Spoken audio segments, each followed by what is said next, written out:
You are staring at a mountain of work, feeling that familiar wave of overwhelm wash over you. We've all been there, whether it's starting a challenging project, tackling a workout routine, or beginning to clean a cluttered room. The 5-minute rule is beautifully simple, yet psychologically powerful.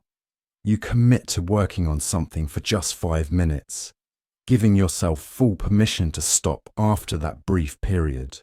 What makes this rule particularly effective is how it exploits a fascinating quirk of human psychology.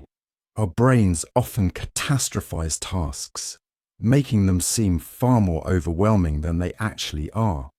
By breaking down the psychological barrier with a mere 5-minute commitment, we bypass the paralysis of overthinking.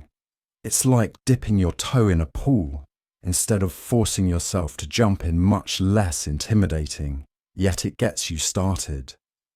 The magic truly happens once you're engaged in the task. Due to a psychological principle known as behavioral momentum, you'll frequently find yourself naturally continuing beyond the initial 5 minutes.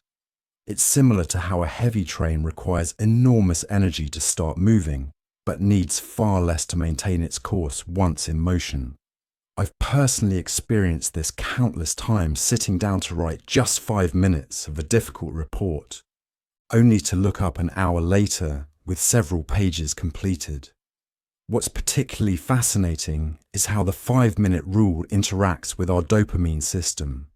Each time you successfully complete your 5-minute commitment, your brain registers it as a win, releasing small amounts of dopamine.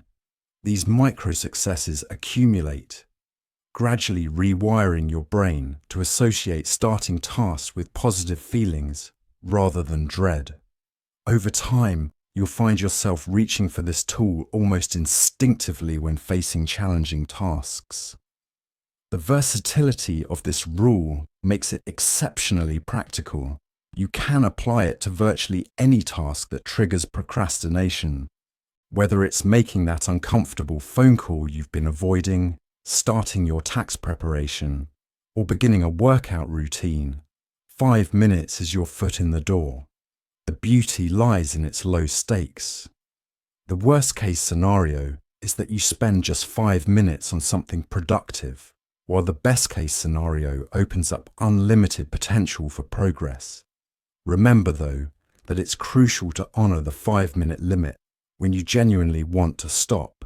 This maintains the psychological safety net that makes the rule so effective in the first place. Active recall. Active recall is a scientifically grounded learning technique that dramatically enhances long-term memory retention by compelling the brain to retrieve information rather than passively review it. Unlike rereading notes or highlighting textbooks, strategies that create an illusion of mastery, active recall requires learners to actively stimulate memory during the learning process. This retrieval practice strengthens neural pathways associated with the information, making future recall faster, more accurate, and more durable. Cognitive psychology research consistently demonstrates that testing oneself, even without feedback, is significantly more effective for long-term retention than passive study methods. For instance, in landmark studies by Rodiger and Karpicke, students who practice retrieval outperform peers using traditional study techniques by substantial margins on delayed assessments. The mechanism behind active recall lies in its engagement of the testing effect, also known as retrieval practice.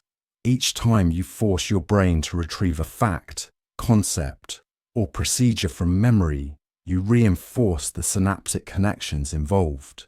This not only solidifies the memory trace, but also helps identify gaps in understanding, allowing for targeted review.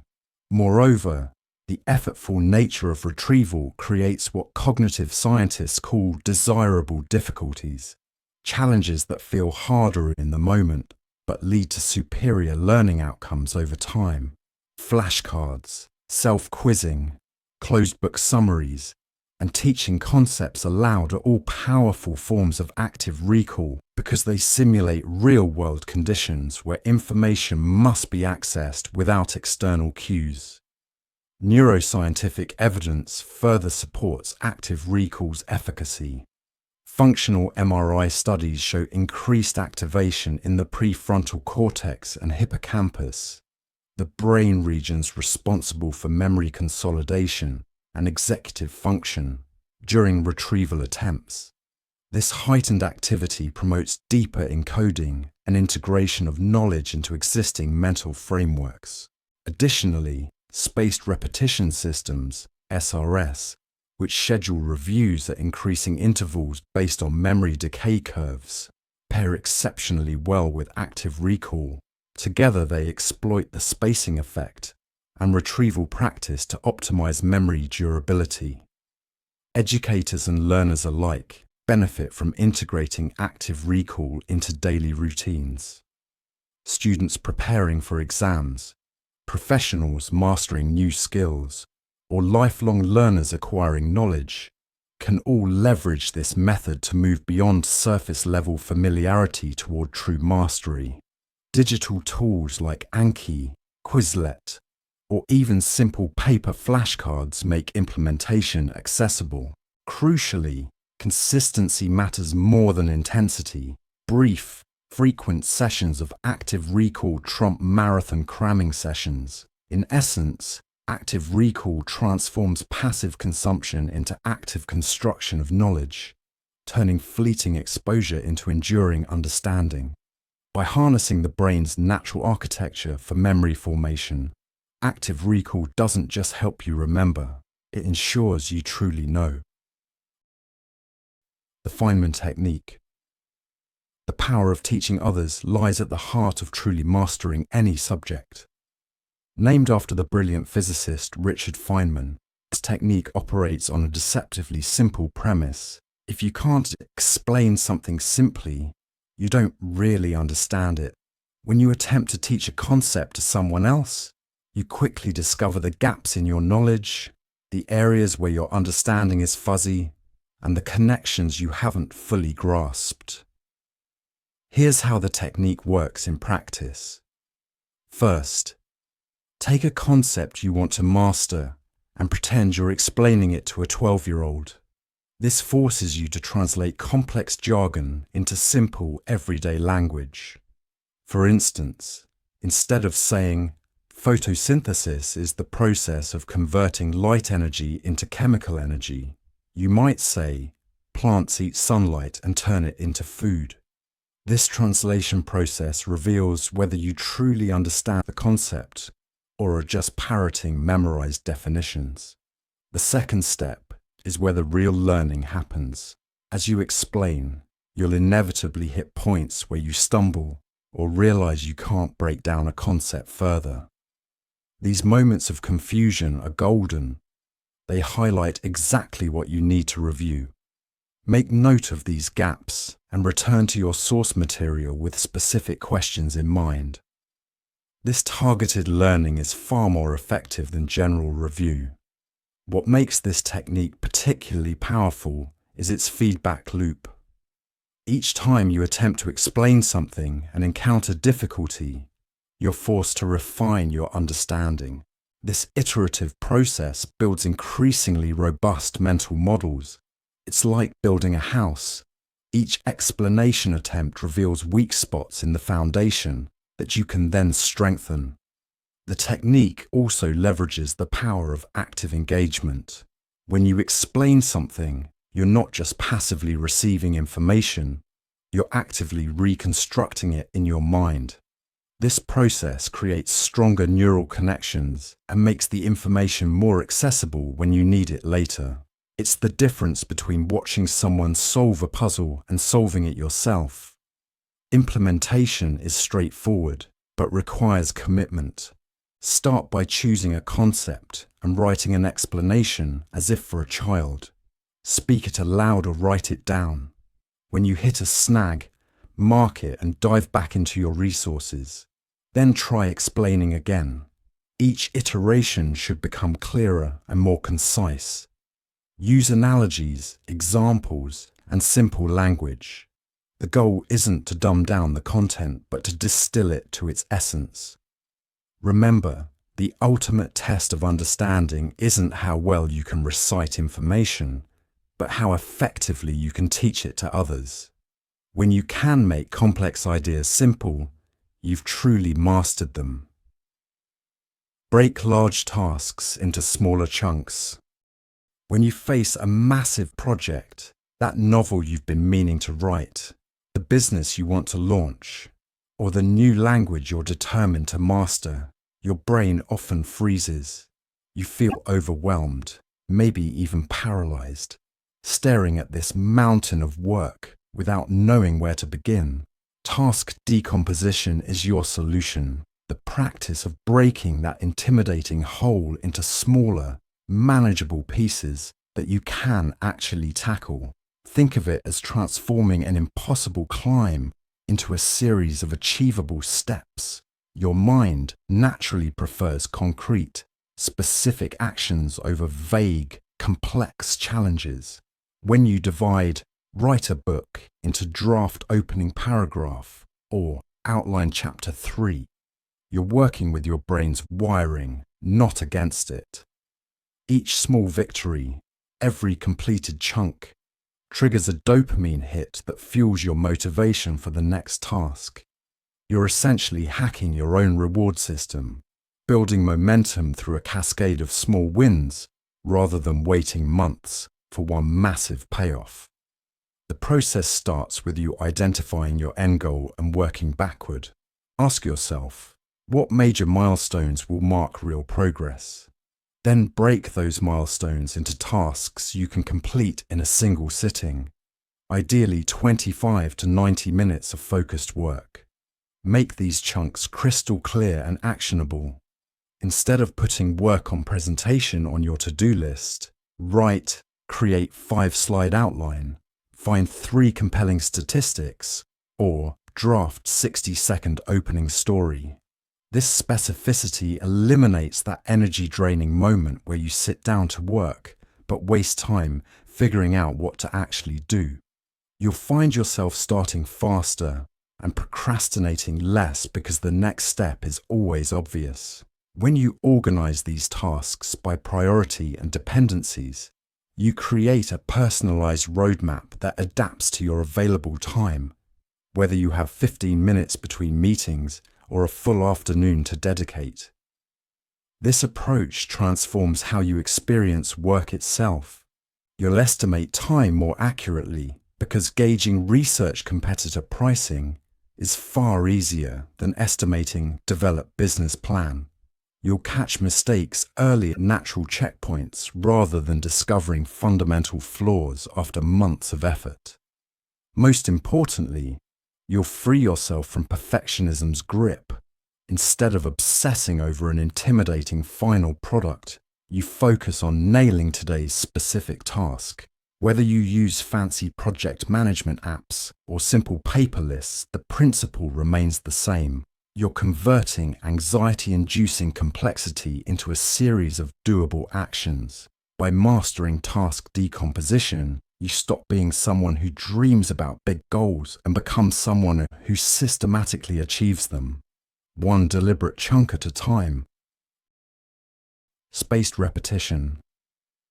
Spaced repetition is a learning technique that optimizes your memory by strategically timing when you review information, exploiting the brain's natural forgetting curve to create stronger, more durable memories. Instead of cramming information in marathon study sessions, you space out your reviews at increasing intervals, reviewing material just as you're about to forget it.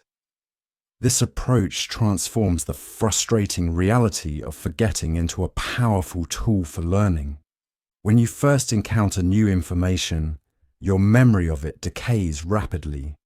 Within days, you might retain only 20% of what you learned. But here's the counterintuitive insight. Each time you successfully retrieve that fading memory, you reset the forgetting curve, and the information sticks around longer. By timing your reviews to coincide with these critical moments, perhaps after 1 day, then 3 days, then a week, then a month. You're essentially training your brain to hold on to the information permanently with minimal effort. The neuroscience behind spaced repetition reveals why this method works so effectively. Each retrieval attempt strengthens the synaptic connections associated with that memory, but the key lies in the timing. When you review information that's partially forgotten, your brain has to work harder to reconstruct it, creating what researchers call desirable difficulty. This effortful retrieval triggers stronger memory consolidation than reviewing information that's still fresh. Your hippocampus and neocortex engage in a complex dance, transferring information from short-term to long-term storage more efficiently when reviews are spaced out. Modern space repetition systems, SRS, like Anki or SuperMemo, use algorithms based on the Ebbinghaus forgetting curve to calculate optimal review intervals for each piece of information, adjusting based on how easily you recall it. If you struggle with a concept, the system shows it to you sooner. If you nail it easily, the interval stretches longer. The practical impact of spaced repetition on your learning is profound. Medical students use it to memorize thousands of diagnostic criteria. Polyglots employ it to acquire vocabulary in multiple languages, and professionals leverage it to stay current in rapidly evolving fields. You're no longer fighting against forgetting, you're partnering with it. The technique works for any factual information: historical dates, scientific formulas, foreign vocabulary, programming syntax, or legal precedents. The beauty lies in its efficiency. Investing just 15-20 minutes daily in spaced repetition can help you retain vast amounts of information that would otherwise require constant relearning. By aligning your study schedule with your brain's natural rhythms, you transform from someone who forgets most of what they learn into someone who builds an ever-expanding foundation of accessible knowledge. Writing down thoughts. Our minds often resemble a bustling city: thoughts, worries, ideas, and tasks constantly moving through our mental streets. Writing down these thoughts acts as a sophisticated traffic control system, bringing order to this mental chaos. This practice, sometimes called brain dumping or thought capturing, serves as a powerful tool for mental clarity and emotional regulation. When we keep thoughts in our heads, they tend to circle endlessly, consuming mental bandwidth and creating unnecessary stress. The simple act of transferring them to paper or digital notes creates immediate relief. It's like opening a pressure valve, allowing the built-up mental steam to release in a controlled manner. This process doesn't just feel good. Neuroscience shows it actually reduces activity in the amygdala, our brain's emotional center. The method is remarkably versatile. For tasks and responsibilities, writing creates a reliable external system, freeing your mind from the energy-draining job of trying to remember everything. For emotional processing, putting feelings into words helps transform abstract anxieties into concrete concerns that can be addressed. For creativity, capturing ideas as they come prevents the frustration of forgotten inspirations. Implementation can take many forms. Keep a small notebook handy for capturing thoughts on the go. Use a notes app on your phone for quick digital captures. Start each day with a morning pages practice, writing stream of consciousness style for a few minutes. End the day by writing down tomorrow's tasks, allowing your mind to truly rest instead of rehearsing the next day's agenda. The key lies in making this practice habitual rather than occasional. Set specific triggers for writing, perhaps during your morning coffee, after meetings, or before bed. Don't judge or edit as you write. The goal is to capture thoughts, not create polished prose. Think of it as creating a backup drive for your brain, storing information externally so your mind can operate more efficiently. This technique becomes particularly powerful during high-stress periods. Writing acts as a buffer between experience and reaction, creating space for more thoughtful responses. It helps identify patterns in thinking, reveals solutions that weren't apparent when thoughts were jumbled together, and provides valuable perspective on problems that seemed overwhelming when kept internal. Consider this practice not just a productivity tool, but a form of self-care, a regular mental housekeeping that keeps your psychological space clean and orderly. Through consistent thought capture, you'll find yourself better equipped to handle life's complexities with grace and clarity, transforming mental chaos into structured, actionable insights. Take 90-minute breaks. Our brains operate in natural rhythms called ultradian cycles, 90-minute periods of high-frequency brain activity, followed by necessary recovery phases. Understanding and working with these cycles, rather than against them, can dramatically improve your productivity, creativity, and mental well-being. Think of your brain like an athlete who performs in intense bursts, followed by strategic rest periods. Just as a sprinter can't maintain top speed indefinitely, your brain wasn't designed for continuous high-performance output. The 90-minute cycle reflects your brain's natural oscillation between peak performance and essential recovery. During the active phase, your brain efficiently processes information, solves problems, and maintains sharp focus. As you approach the end of this period, you might notice subtle signs, slight restlessness, decreased concentration, or minor physical discomfort. These aren't signs of weakness or laziness. They're your brain's sophisticated signaling system, indicating it's time for a recovery period. The key to implementing this technique lies in timing your breaks strategically. Set a timer for 90 minutes when you begin focused work. When the timer sounds, take a genuine break, ideally 15, 20 minutes. This isn't about checking emails or scrolling social media. Instead, engage in activities that allow true mental recovery. Take a short walk, practice deep breathing, stretch, or simply rest your eyes while listening to calming music. During these breaks, your brain isn't idle. It's actively processing information, consolidating memories, and preparing for the next performance phase. This is when creative insights often emerge spontaneously, and complex problems find unexpected solutions. It's similar to how athletes' muscles repair and strengthen during rest periods between workouts. To maximize the effectiveness of this technique, maintain consistency in your cycle timing. Start your first 90-minute session at the same time each day when possible. This helps your brain establish a reliable rhythm, much like how consistent sleep schedules improve sleep quality. Keep your work environment prepared for these transitions, with break activities planned in advance. Pay attention to your personal patterns within these cycles. Some people might find their peak performance occurs during morning sessions, while others hit their stride in the afternoon. Track your productivity and energy levels to identify your optimal working windows. The 90-minute cycle technique isn't just about managing energy, it's about respecting your brain's natural operating system.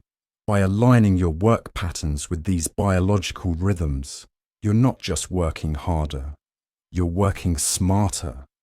This approach leads to sustained high performance, without the burnout that often comes from pushing through natural breakpoints. Implementation intentions. Implementation intentions transform vague goals into concrete action plans using a simple but powerful formula. When situation X occurs, I will perform response Y. This psychological technique bridges the gap between our intentions and actual behavior. creating automatic responses to specific triggers in our environment. Think of implementation intentions as pre-programmed decisions. Instead of relying on willpower in the moment, you're essentially giving your brain clear instructions in advance. For example, rather than having a general goal to exercise more, you create a specific plan. When my alarm rings at 6 a.m., I will put on my running shoes and go for a 20-minute jog. This specificity eliminates the need for decision-making in the moment, reducing the likelihood of procrastination. The power of this technique lies in its automaticity. By linking specific situations with desired responses, you create mental shortcuts that bypass the usual decision-making process. It's like setting up dominoes. Once the first one falls, the trigger, the rest follow automatically. Research shows that people who use implementation intentions are significantly more likely to achieve their goals than those who rely on motivation alone.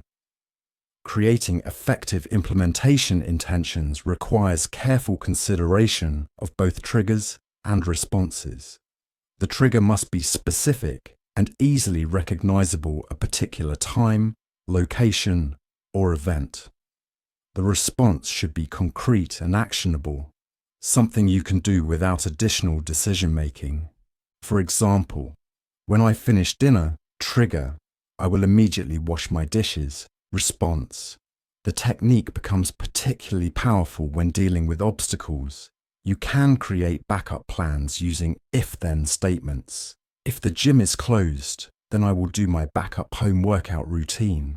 This prevents common excuses from derailing your goals and maintains momentum even when circumstances aren't ideal. Implementation intentions work across various domains: health, productivity, relationships, and personal development. They're especially effective for breaking bad habits by replacing undesired responses with preferred ones. When I feel stressed, instead of reaching for junk food, I will take 3 deep breaths and drink a glass of water. To maximize effectiveness, write down your implementation intentions and review them regularly. Start with 1 or 2 key behaviors you want to change, and gradually add more as these become habitual. Monitor your success and adjust the specifics if needed. Sometimes small tweaks to either the trigger or response can significantly improve results. The beauty of implementation intentions lies in their simplicity and scalability. They reduce the cognitive load of decision-making, conserve willpower, and create reliable behavior patterns that support your goals. By transforming abstract intentions into concrete action plans, you create a clear pathway to desired outcomes. Question first assumptions. When faced with any situation, our brains rapidly form assumptions based on past experiences and mental shortcuts. While these cognitive shortcuts often serve us well, they can also trap us in limited thinking patterns and lead to flawed conclusions. The practice of questioning first assumptions is about developing the habit of examining these immediate mental reactions before accepting them as truth. Think of your first assumptions as the initial draft of a story your brain creates to make sense of a situation. Like any first draft, it might contain valuable insights, but also needs careful editing. When you encounter a problem or situation, pause and identify what you're automatically assuming. Are you jumping to conclusions about someone's motivations, making predictions based on limited data, applying past experiences that might not be relevant? This technique becomes particularly powerful in problem-solving scenarios. When facing a challenge, list your immediate assumptions about why the problem exists, what solutions might work, and what constraints you're facing. Then systematically challenge each assumption. For example, if you assume a project will take 3 months because similar projects always have, question whether past timeframes truly apply to this specific situation. The practice requires developing specific questioning skills. Instead of accepting "this is impossible" or "this always happens," ask yourself, what evidence supports this belief? What if the opposite were true? What am I not seeing? These questions help uncover blind spots and reveal new possibilities that your initial assumptions might have hidden. Implementation involves creating deliberate pause points in your thinking process. Before making important decisions, take time to identify and examine your assumptions. Use techniques like writing down your initial thoughts, discussing them with others who might have different perspectives, or deliberately arguing against your first conclusions. This creates mental space for more nuanced and accurate understanding. The power of questioning assumptions extends beyond individual problem solving to organizational and social contexts. It helps challenge stereotypes, break through creative blocks, and identify innovative solutions. When working in teams, encourage others to question assumptions openly, creating an environment where critical thinking is valued over quick conclusions. Developing this habit requires patience and practice. Start with low-stakes situations where you can safely experiment with challenging your assumptions. Pay attention to patterns in your thinking. Do you tend to make certain types of assumptions more than others? Are there particular situations where your first assumptions are often wrong? This technique doesn't mean rejecting all initial thoughts. Some assumptions will prove correct and valuable.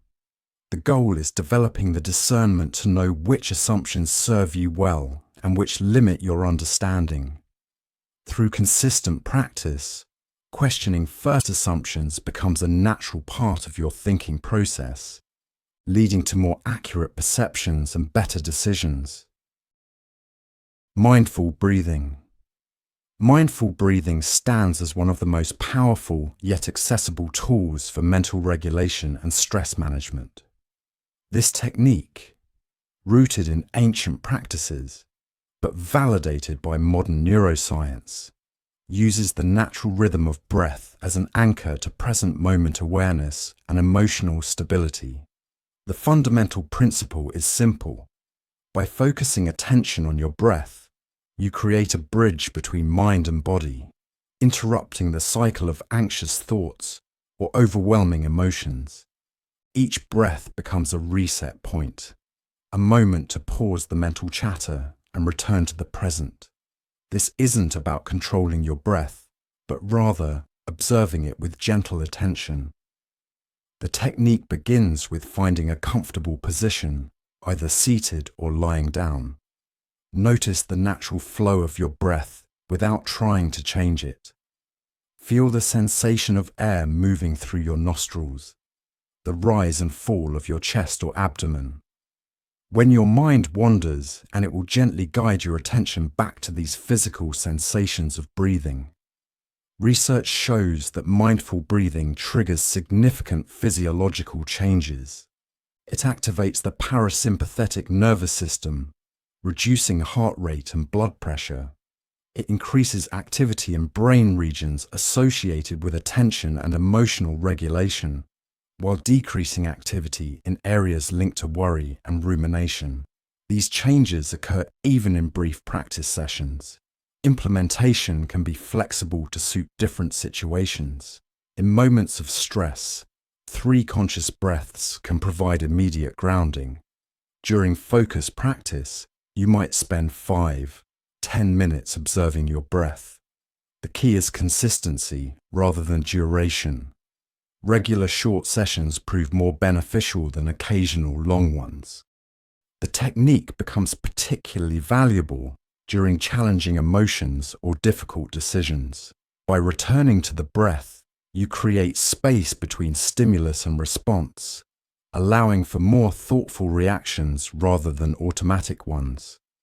It's like pressing a pause button on emotional reactivity. Advanced practice involves using the breath as a barometer of mental states.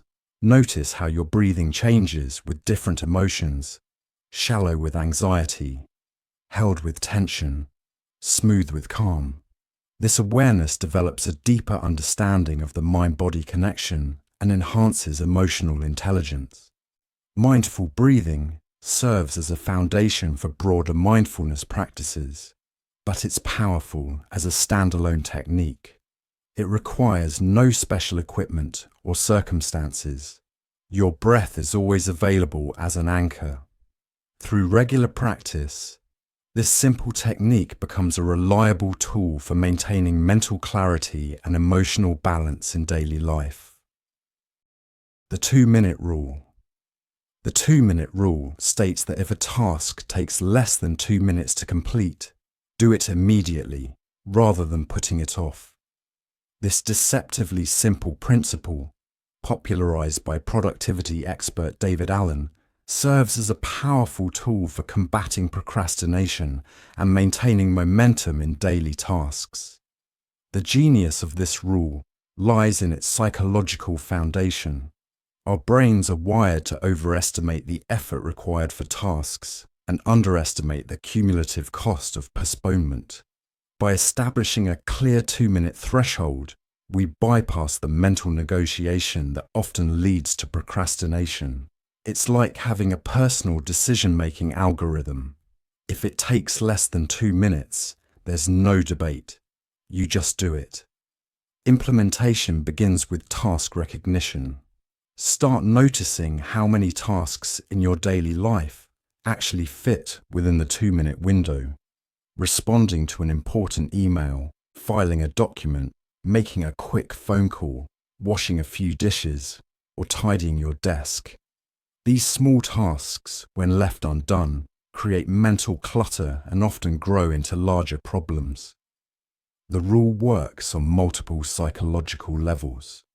First, it eliminates decision fatigue by providing a clear action threshold.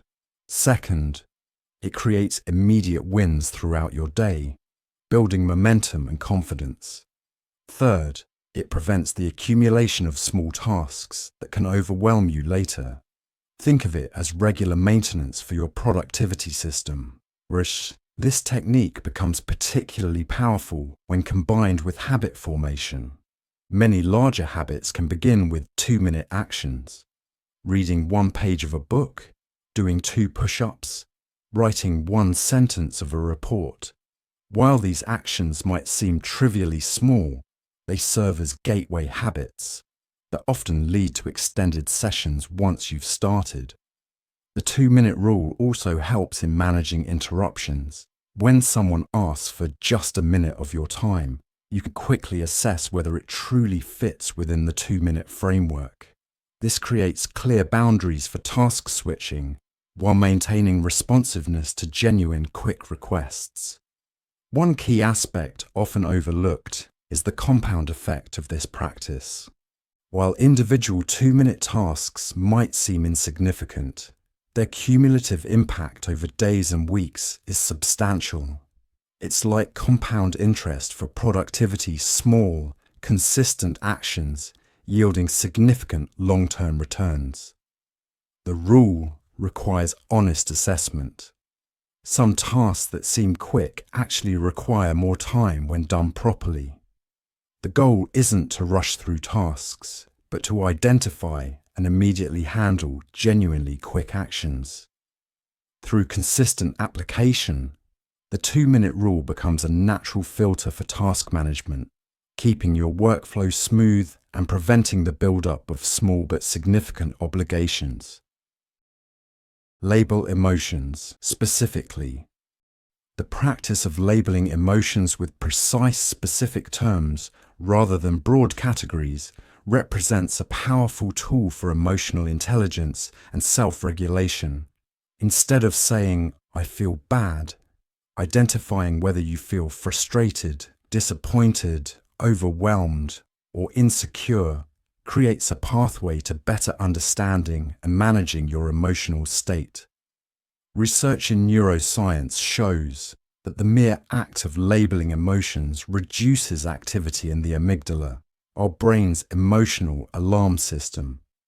This process, known as affect labeling, helps transform vague emotional experiences into clearer, more manageable states. It's like turning on a light in a dark room suddenly. What seemed overwhelming becomes more defined and easier to navigate. The technique begins with expanding your emotional vocabulary. Beyond basic terms like happy, sad, or angry, learn to recognize subtle variations.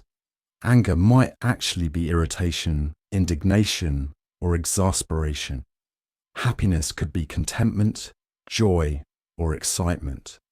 This expanded vocabulary creates a more nuanced understanding of your emotional landscape. Implementation involves regular emotional check-ins throughout your day. Take a moment to identify and label what you're feeling with as much specificity as possible. Consider both the intensity and quality of the emotion. Are you mildly annoyed or deeply frustrated, pleasantly surprised, or absolutely delighted? This practice builds emotional awareness over time. The power of specific labeling extends beyond self-awareness to interpersonal relationships. When communicating with others, precise emotional language helps avoid misunderstandings and creates deeper connections. Instead of saying, "I'm fine," expressing that you're disappointed but hopeful provides a clearer picture of your emotional state. This technique becomes particularly valuable during intense emotional experiences. By breaking down complex emotional states into more specific components, overwhelming feelings become more manageable.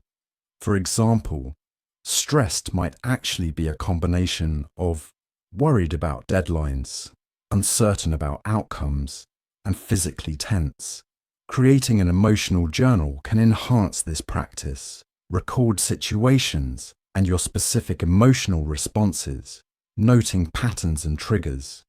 This documentation helps identify emotional trends and develops a more sophisticated understanding of your emotional responses over time. The goal isn't to analyze emotions to the point of detachment, but rather to create clearer awareness and better regulation. Think of emotional labels as tools in your psychological toolkit. The more precise the tool, the more effectively you can work with your emotional experiences. Through regular practice, specific emotion labeling becomes a natural part of your emotional intelligence repertoire. Create environmental triggers. Environmental triggers are strategic modifications to your physical space that automatically prompt desired behaviors or habits. This technique leverages the powerful influence our environment has on our actions, creating a landscape that naturally guides us toward our goals, rather than relying solely on willpower or motivation. Think of your environment as a silent but persistent coach, constantly nudging you toward desired behaviors. Just as a well-designed kitchen makes cooking easier, thoughtfully placed triggers can make any habit more automatic.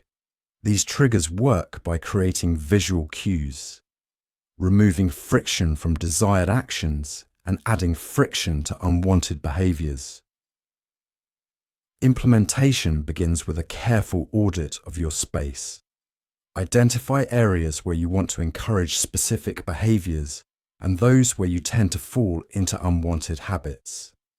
For example, placing your running shoes by the door creates a visual reminder to exercise, while storing the TV remote in a drawer adds a small barrier to mindless watching. The power of this technique lies in its passive nature. Unlike techniques that require constant conscious effort, environmental triggers work continuously in the background. They're particularly effective because they bypass the need for decision-making. The environment itself guides your behavior before conscious thought kicks in. Creating effective triggers involves three key principles: visibility, convenience, and association. Make tools for desired habits highly visible and easily accessible. Place obstacles in the path of unwanted behaviors. Create clear associations between specific locations and particular activities. a dedicated reading corner, a workspace free from distractions.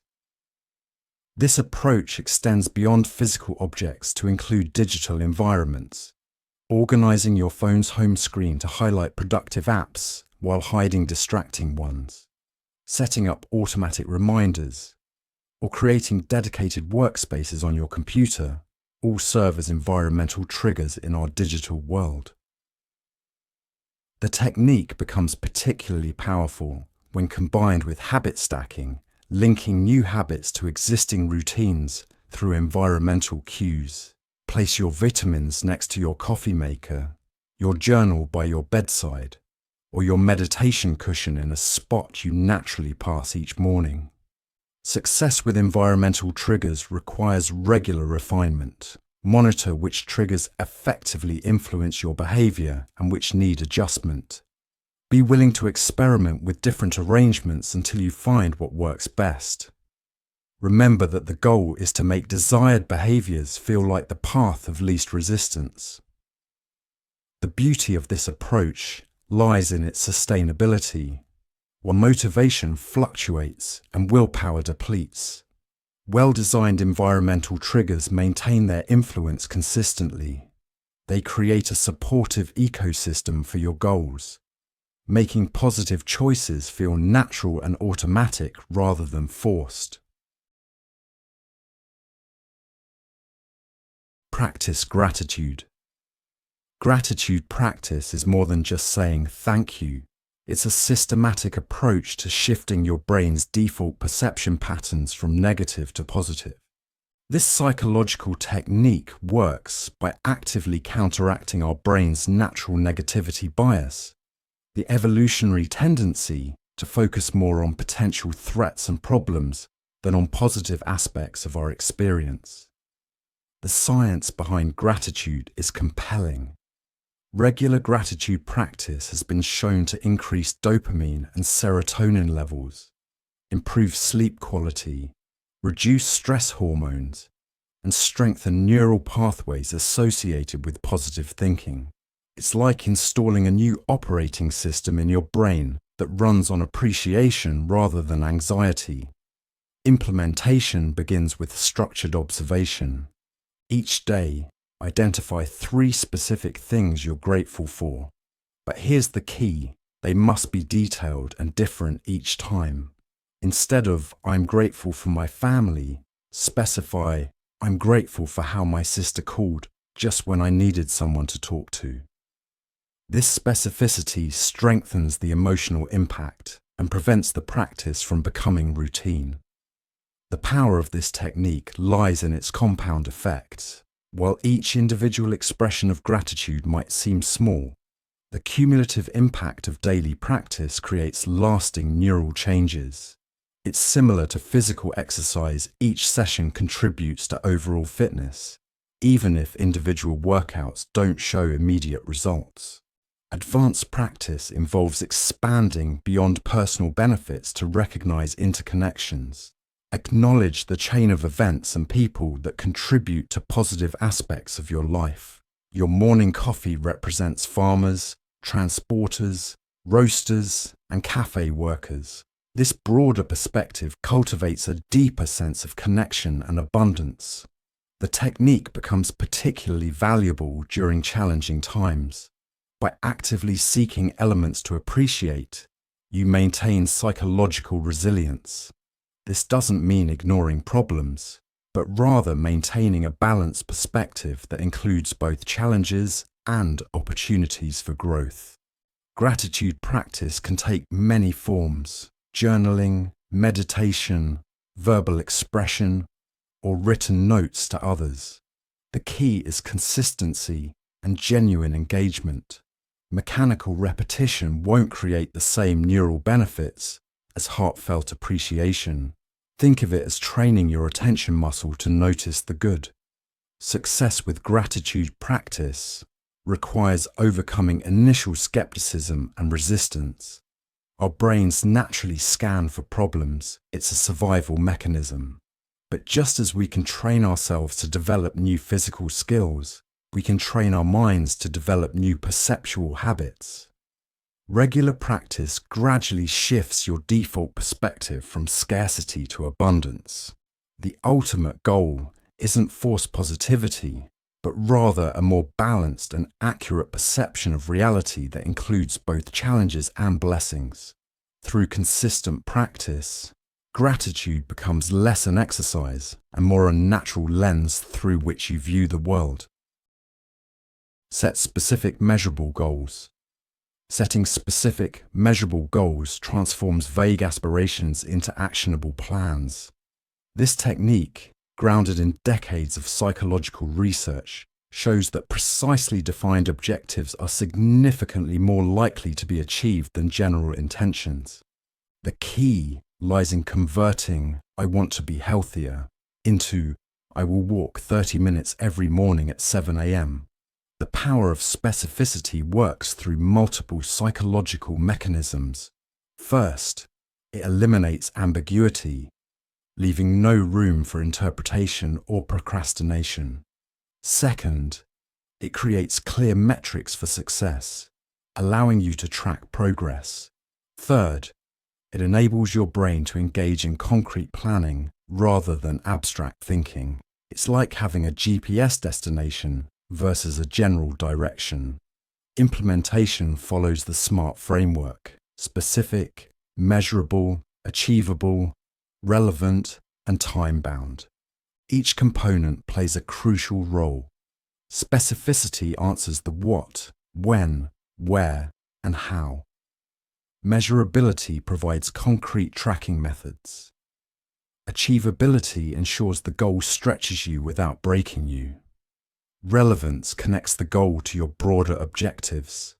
Time-bound elements create urgency and momentum.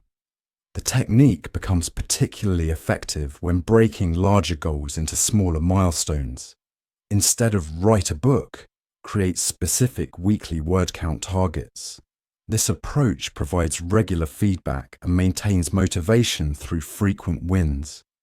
Each milestone becomes a checkpoint on your journey. Goal setting also involves creating clear action triggers. Define exactly when and where you'll take specific actions. "I'll exercise more" becomes "I'll do 20 push-ups immediately after my morning coffee." These precise behavioral plans eliminate decision fatigue and create automatic execution patterns. The power of measurement cannot be overstated. Track your progress using concrete metrics, numbers, dates, quantities. This data provides objective feedback and helps identify patterns in both success and failure. It's like having a dashboard for your personal development. Advanced implementation includes creating contingency plans for obstacles, identify potential barriers, and develop specific strategies to overcome them. If the gym is closed, then I'll do my home workout routine. This preparation prevents common excuses from derailing progress. Regular review and adjustment keep goals relevant and achievable. Schedule weekly check-ins to assess progress. Celebrate wins and modify approaches as needed. This isn't about changing the goal, but refining the path to achieve it. The ultimate aim is creating a clear bridge between your current state and desired outcome. Through specific, measurable goals, you transform abstract wishes into concrete achievements. Each well-defined goal becomes a stepping stone toward larger aspirations, creating momentum through clarity and focus. If-then planning. If-then planning, also known as implementation intentions, creates automatic responses to specific situations by pre-deciding your actions. This technique transforms vague intentions into precise action plans using the formula, "If situation X occurs, then I will perform response Y." It's like programming your brain with clear instructions, eliminating the need for in-the-moment decisions. The power of this approach lies in its automaticity. When you encounter your predetermined if situation, the then response triggers automatically. bypassing the usual decision-making process that often leads to procrastination or poor choices. It's similar to how a computer executes a program when certain conditions are met. Specific actions follow without additional processing. Implementation begins with identifying key moments where you typically face challenges or opportunities. These become your if situations. Then, determine specific, concrete actions you want to take in response to your then statements. For example, if I feel the urge to check social media while working, then I will immediately do 5 deep breaths and close all the browser tabs. The technique becomes particularly powerful when addressing common obstacles to your goals. Create backup plans using if-then statements. If the gym is closed, then I will do my home workout routine. If I'm too tired to write in the evening, then I will write for 20 minutes during lunch break instead. Research shows that if-then plans significantly increase goal achievement rates. They work by creating mental associations between specific situations and desired responses, making good decisions more automatic and requiring less willpower. It's like laying down train tracks once established. The train naturally follows the predetermined path. Advanced implementation involves creating chains of if-then statements to handle complex situations. Consider multiple scenarios and prepare appropriate responses for each. This comprehensive planning reduces decision fatigue and maintains momentum even when facing unexpected challenges. The technique proves especially valuable in emotional regulation. Create if-then plans for managing stress, anger, or anxiety. If I feel overwhelmed at work, then I will take a 5-minute walk around the building. These pre-planned responses prevent emotional reactions from derailing your goals. Regular review and refinement of your if-then plans ensure they remain effective. Monitor which plans work well and which need adjustment. Be willing to modify both the trigger situations and planned responses based on real-world results. The beauty of if-then planning lies in its simplicity and scalability. Start with 1 or 2 key behaviors you want to change and gradually expand as these become habitual. Through consistent application, you create a network of automatic positive responses that support your goals and values. Challenge always, never thinking. The habit of using absolute terms like always and never often signals distorted thinking patterns that limit our perspective and emotional flexibility. This cognitive tendency, while natural, creates rigid mental frameworks that can lead to unnecessary stress, conflict, and missed opportunities. Learning to challenge these absolute statements opens up new possibilities for understanding and problem solving. The problem with absolute thinking lies in its oversimplification of complex realities. When we say, "I always mess things up," or "they never listen to me," we're ignoring countless exceptions and nuances. This black and white perspective creates self-fulfilling prophecies and reinforces negative patterns. It's like wearing glasses that only show extremes, missing all the subtle shades in between. Implementation begins with awareness. Start noticing when you use absolute terms in your internal dialogue or external communication. Pay attention to words like always, never, everyone, no one, impossible, or perfect. These are red flags signaling potential thought distortions that need examination. The technique involves replacing absolute statements with more accurate, nuanced observations.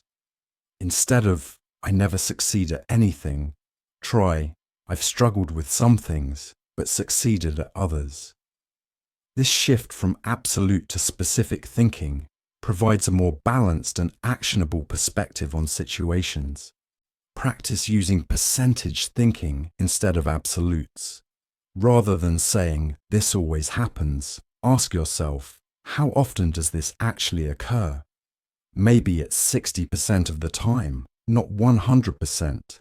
This numerical approach forces more precise evaluation of situations and reduces emotional distortion. The power of this technique becomes particularly evident in relationships, replacing "you never help around the house" with "I'd appreciate more help with specific tasks." Opens up constructive dialogue rather than triggering defensive responses. It moves conversations from accusation to collaboration. Advanced practice involves examining the underlying beliefs that fuel absolute thinking. Often, these absolutes protect us from vulnerability or uncertainty. Understanding these deeper motivations helps create more flexible and realistic thought patterns.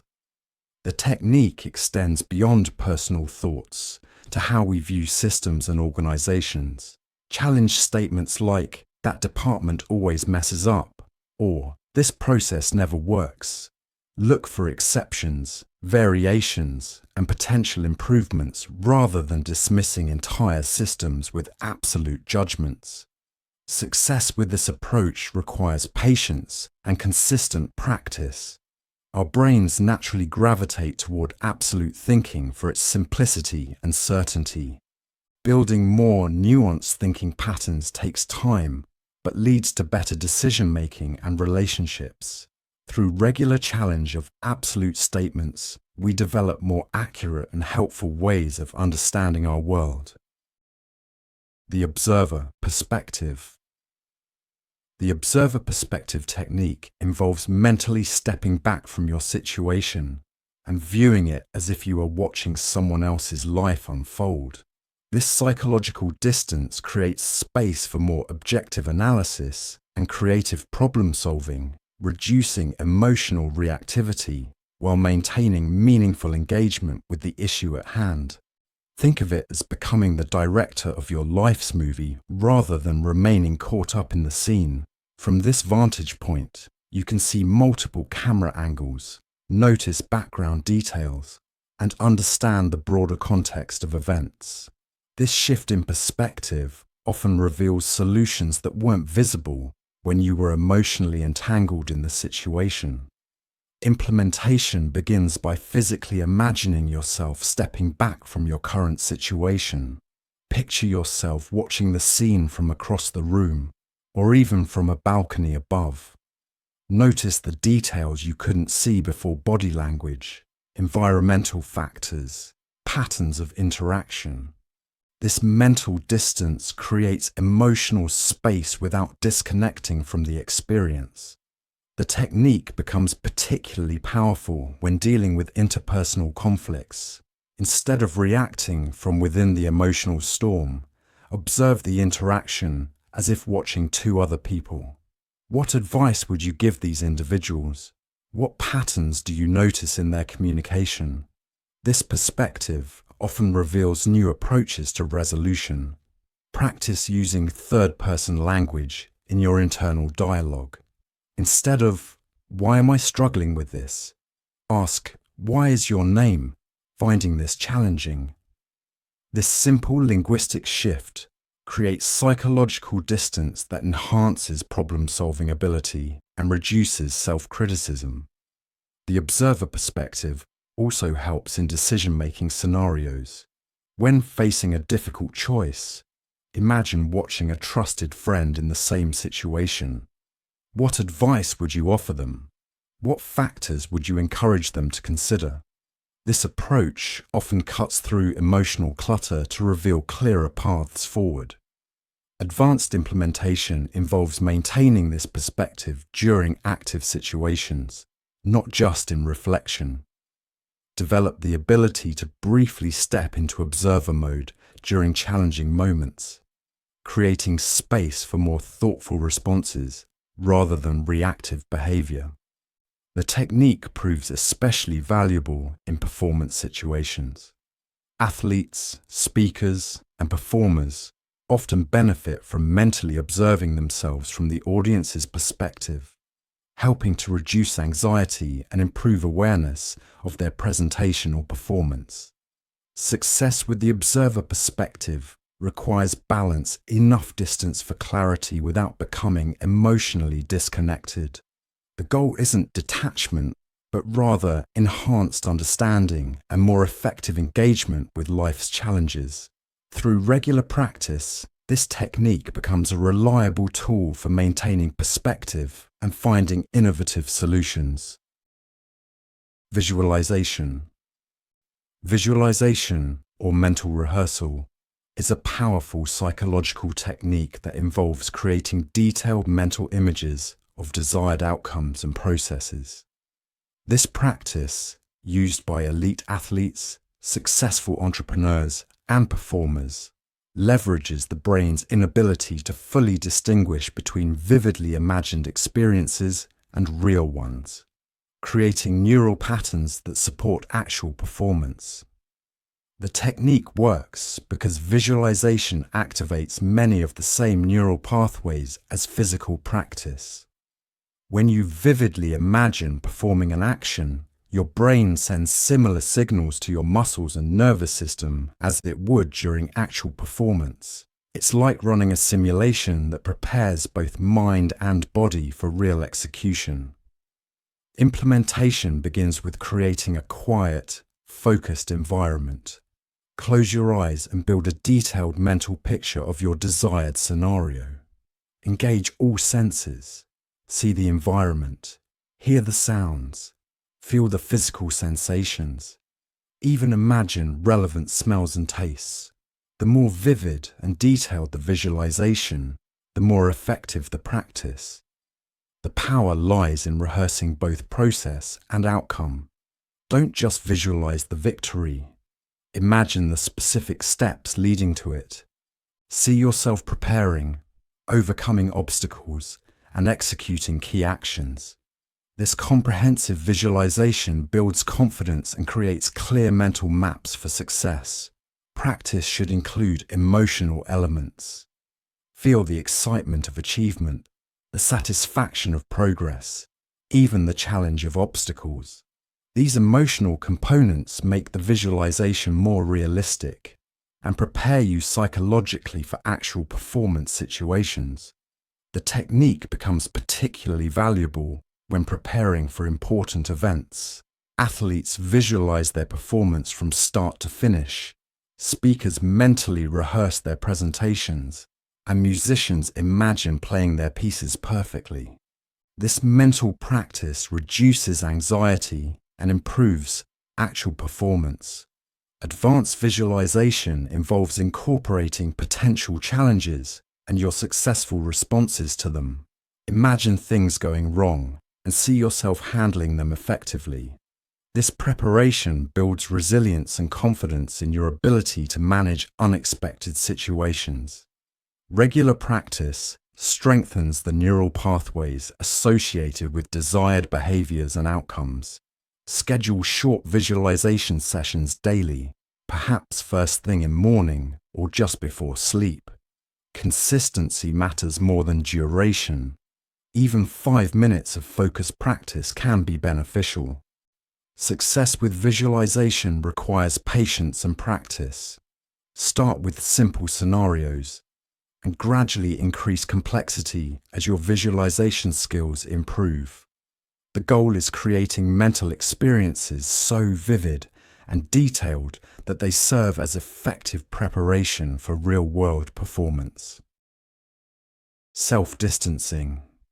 Self-distancing is a psychological technique that involves treating yourself with the same compassion and objectivity you'd offer a good friend.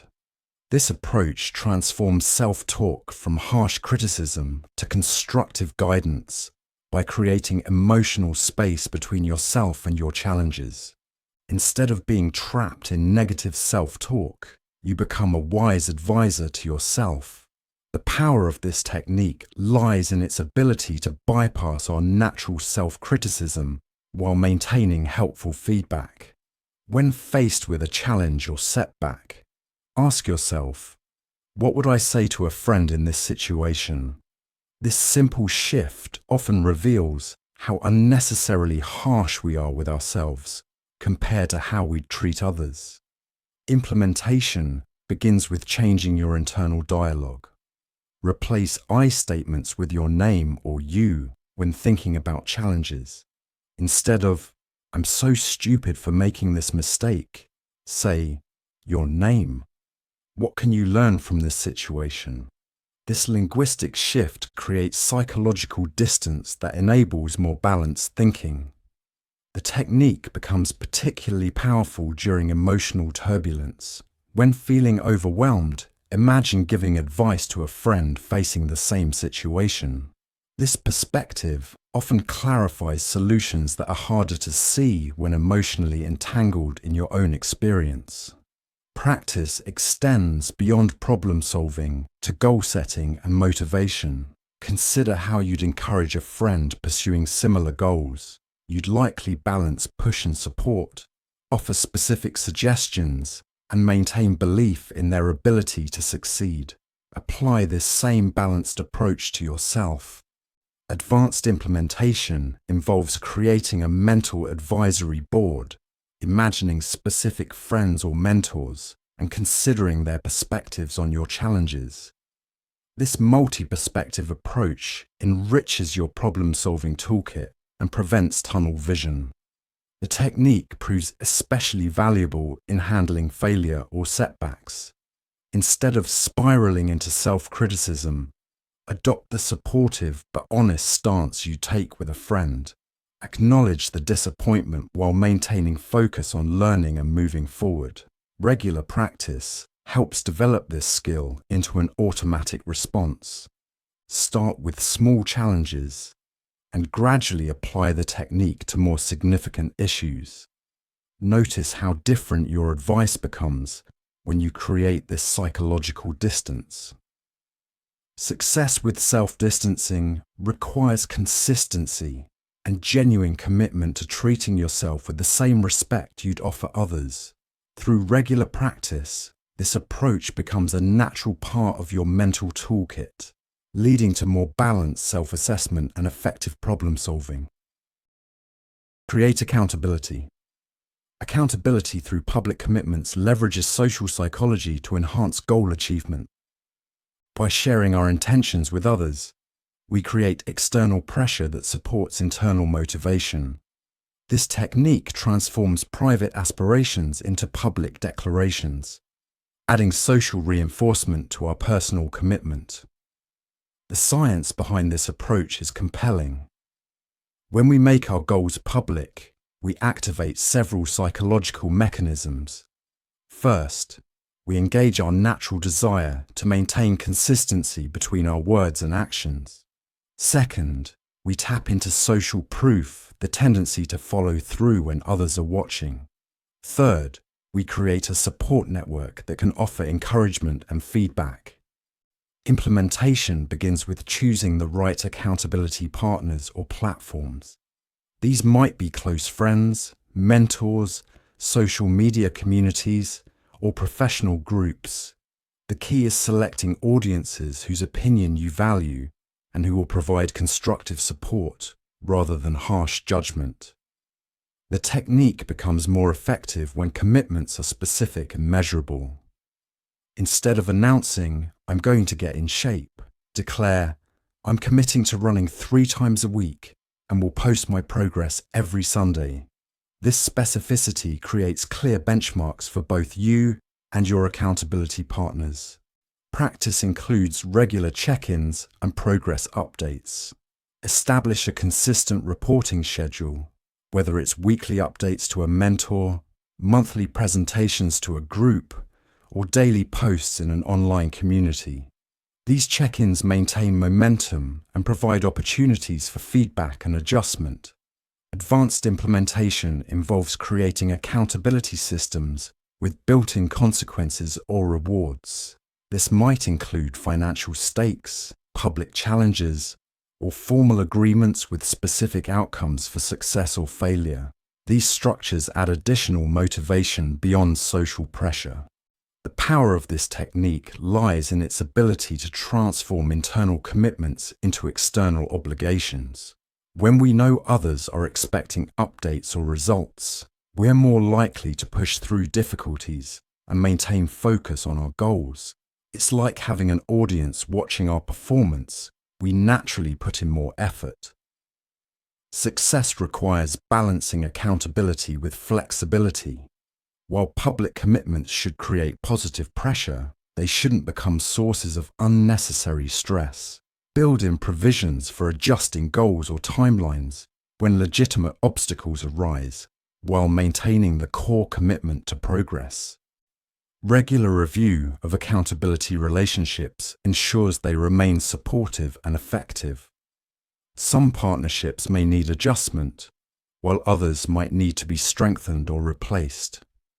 The goal is creating a network of support that enhances rather than hinders your progress toward important goals. The Pomodoro Technique. The Pomodoro Technique, named after a tomato-shaped kitchen timer, is a time management method that breaks work into focused 25-minute intervals followed by short breaks.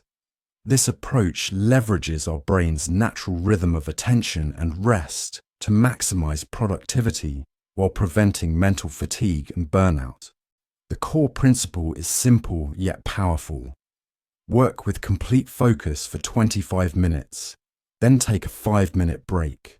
After 4 Pomodoros, take a longer 15, 30-minute break. This structured approach creates a sustainable pace that maintains high performance over extended periods. It's like interval training for your brain, intense focus followed by strategic recovery. Implementation begins with selecting a specific task and eliminating potential distractions. Set your timer for 25 minutes and commit to working on only that task until the timer rings. During this period, any interruptions or unrelated thoughts are noted, but not acted upon until the break. The technique becomes particularly effective when combined with task planning. Before starting your Pomodoros, list your tasks and estimate how many intervals each will require. This planning creates clear objectives and helps track progress throughout the day. It transforms vague work periods into concrete, achievable units. Practice includes respecting both work and break periods. The breaks aren't optional. They're essential components of the system. Use these short breaks for physical movement, hydration, or brief mental refreshment. The longer breaks after 4 Pomodoros allow for more substantial recovery and big-picture thinking. Advanced implementation involves tracking your Pomodoros to identify patterns in your productivity. Notice which times of day you're most effective, which tasks require more or fewer intervals than expected, and how different types of work respond to this structured approach. The power of this technique lies in its ability to overcome procrastination and maintain focus. The 25-minute commitment feels manageable, even for challenging tasks, while the timer creates a sense of urgency that helps maintain concentration. It's like having a personal productivity coach keeping you on track. Success requires adapting the technique to your specific needs while maintaining its core principles. Some people may find that 30-minute or 45-minute intervals work better for their tasks or energy levels. The key is finding the right balance between focused work and necessary breaks. Regular use of the Pomodoro technique often leads to improved time awareness and better estimation of task duration. Through consistent practice, you develop a clearer understanding of how long different activities actually take, leading to more effective planning and time management. Frame challenges as learning opportunities. Reframing challenges as opportunities for growth transforms obstacles from threats into chances for development. This psychological technique, rooted in growth mindset theory, fundamentally changes how we approach difficulties, turning potential sources of stress into catalysts for improvement and learning. The power lies in how this reframing affects our brain's stress response. When we view challenges as threats, our bodies release stress hormones that can impair performance. However, when we see the same situations as opportunities to learn, we maintain access to our higher cognitive functions and creative problem-solving abilities. Implementation begins with conscious language shifts. Replace phrases like, "I can't do this," with, "I can't do this yet." Transform "this is too hard" into "this is challenging," and that means "I'm growing." These linguistic adjustments gradually reshape your mental approach to difficulties, creating new neural pathways for positive engagement with challenges. The technique becomes particularly powerful when applied to feedback and criticism. Instead of seeing feedback as judgment, view it as valuable data for improvement. Each piece of criticism becomes a specific pointer toward potential growth areas, like a personalized roadmap for development. Practice includes actively seeking challenges rather than avoiding them. When faced with a choice between comfort and growth, consciously choose the growth option while acknowledging the learning opportunity it presents. This proactive approach builds confidence and competence simultaneously. Advanced implementation involves creating learning objectives for every challenge. Before tackling a difficult task, explicitly identify what skills or knowledge you could gain from the experience. This pre-framing sets up a positive expectation and provides specific metrics for success beyond just completing the task. The power of this approach extends beyond individual challenges to entire life domains. Career setbacks become professional development opportunities. Relationship difficulties become chances to improve communication skills, and physical challenges become pathways to better health habits. Success requires maintaining perspective during genuine difficulties. This isn't about toxic positivity or denying real problems, but rather about finding the growth potential within challenges while acknowledging their difficulty. It's about asking, what can I learn from this, even while working to overcome obstacles? Regular practice of this reframing technique gradually builds resilience and adaptability. Each successfully navigated challenge provides evidence for your ability to learn and grow, creating a positive feedback loop that strengthens your growth mindset over time. Deliberate procrastination. Deliberate procrastination transforms impulsive delay into a strategic tool for better decision-making and productivity. Unlike reactive procrastination, which stems from avoidance or fear, deliberate procrastination involves consciously choosing when to delay actions or decisions to achieve better outcomes. The technique works by leveraging time as a resource for clarity and perspective. Some decisions and tasks benefit from incubation periods, allowing your subconscious mind to process information and emotions more thoroughly. It's like letting a fine wine breathe. Sometimes, waiting enhances the quality of the outcome. Implementation begins with distinguishing between tasks that require immediate action and those that might benefit from strategic delay. Urgent and important tasks should be handled promptly, while important but non-urgent decisions often improve with thoughtful postponement. This classification prevents procrastination from becoming avoidance. The power lies in how deliberate delay can prevent impulsive actions and emotional decisions. When facing important choices, setting a specific future time for decision-making allows emotions to settle and provides space for gathering additional information.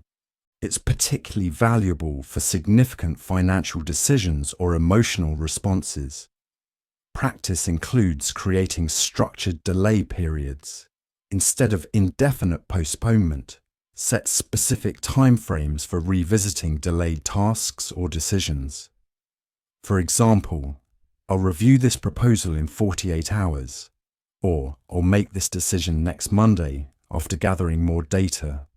This maintains accountability while allowing beneficial delay. Advanced implementation involves using delay periods actively rather than passively. During the postponement, engage in related research, seek additional perspectives, or allow ideas to develop naturally. This transforms waiting time into preparation time, enhancing the quality of eventual actions or decisions. The technique becomes especially valuable in creative work and problem solving. Sometimes stepping away from a challenge allows your mind to make unexpected connections and discover novel solutions. This mental incubation period often leads to better outcomes than forced immediate action. Success requires balancing deliberate delay with maintaining momentum. Create clear criteria for when to act and when to wait. Monitor the results of your delayed decisions to refine your understanding of optimal waiting periods for different types of choices. Regular practice of deliberate procrastination develops better judgment about timing in various situations. You learn to recognize when immediate action serves you best and when strategic delay leads to superior outcomes. This discernment transforms procrastination from a weakness into a tool for enhanced decision-making. Temptation bundling. Temptation bundling combines activities you should do with activities you want to do, creating powerful behavioral combinations that make habits more sustainable. This psychological technique leverages the motivational pull of immediate pleasure to support longer-term goals, transforming dreaded tasks into more appealing experiences. The concept works by linking an instantly gratifying activity, like listening to your favorite podcast, with an important but less appealing task, like exercising. This pairing creates a new association in your brain, making the challenging activity more attractive through its connection to immediate pleasure. Implementation begins with identifying your temptations and your obligations. Make 2 lists. One of activities you enjoy but might feel guilty about, and another of important tasks you tend to procrastinate on. Look for logical pairings that could work together, both practically and logistically. The power of this technique lies in its ability to transform the experience of difficult tasks. Instead of viewing exercise as a chore, it becomes your special time to enjoy guilty pleasure television shows. Rather than dreading data entry, it becomes an opportunity to savor your favorite coffee in peaceful solitude. Practice includes creating clear rules about the bundling. The pleasurable activity should only be available during the productive task. This exclusivity strengthens the association and increases motivation. For example, only listening to your favorite audiobook while cleaning or only enjoying social media while on the exercise bike. Advanced implementation involves creating multiple bundles that support different goals. You might pair phone calls to family with evening walks, combine learning a language with your morning coffee routine, or link meditation with a relaxing tea ceremony. Each bundle creates its own reward system. The technique becomes particularly effective when the pairings make logical sense and enhance rather than detract from either activity. The combinations should feel natural and sustainable rather than forced or distracting. The goal is to create positive associations that last. Success requires experimenting with different combinations to find what works best for you. Some pairings might look good on paper, but prove impractical in reality. Be willing to adjust your bundles until you find combinations that genuinely enhance both activities. Regular review and adjustment of your temptation bundles ensures they remain effective and enjoyable.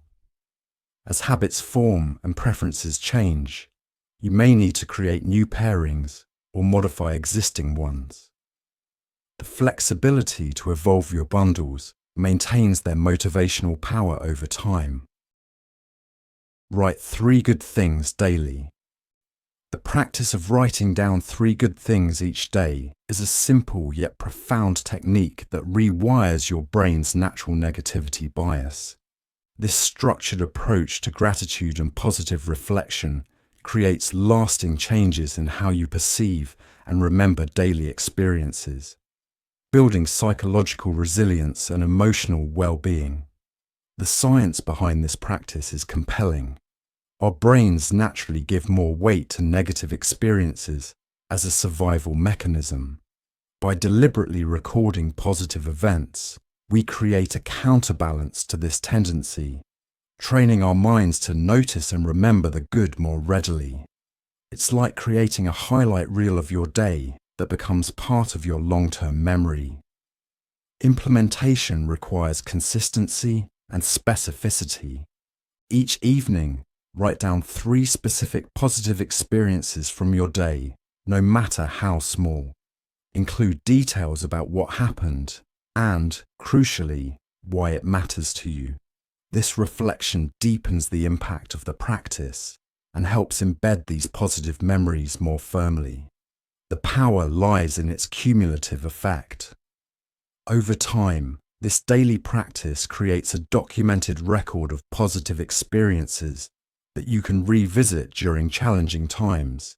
It also trains your brain to actively scan for positive events throughout the day, knowing you'll need to record them later. Practice includes varying the types of experiences you record. Some days might feature major achievements, while others highlight simple pleasures like a perfect cup of coffee or a kind word from a stranger. This range helps develop appreciation for both significant and subtle positive aspects of life. Advanced implementation involves analyzing patterns in your recorded experiences. What types of events consistently bring you joy? Which relationships feature prominently in your positive experiences? This analysis can guide life decisions and help prioritize activities that genuinely enhance your well-being. The technique becomes particularly valuable during difficult periods. Having a concrete record of positive experiences provides perspective when current circumstances feel overwhelming. It serves as evidence that good things continue to happen even during challenging times. Success requires overcoming the tendency to dismiss small positives as insignificant. Every positive experience, no matter how minor, deserves recognition. This comprehensive appreciation builds a more balanced and realistic view of daily life. Regular practice of recording 3 good things gradually shifts your default perspective toward the positive. While maintaining awareness of challenges and problems, you develop an enhanced ability to recognize and appreciate the good things that occur each day. Question absolute thinking. Questioning absolute thinking involves challenging the rigid, black and white mental patterns that often distort our perception of reality. This technique focuses on identifying and modifying extreme statements containing words like always, never, everyone, or no one, replacing them with more nuanced and accurate assessments that better reflect the complexity of real situations. The power of this approach lies in its ability to break down false dichotomies that create unnecessary stress and limit our problem-solving abilities. When we think in absolutes, we miss the subtle gradations and possibilities that exist between extremes. It's like switching from a binary light switch to a dimmer suddenly. We have access to many more options and can better adapt to different situations and needs. Implementation begins with awareness. Start noticing when you use absolute terms in your internal dialogue or external communication. Pay attention to phrases like, "I'll never succeed," "This always happens," or "Nobody understands." These statements signal opportunities to introduce more balanced thinking and explore the nuances that absolute thinking tends to overlook. The technique becomes particularly effective when you replace absolute statements with specific, measurable observations. Instead of, "I always mess things up," examine what specifically went wrong this time.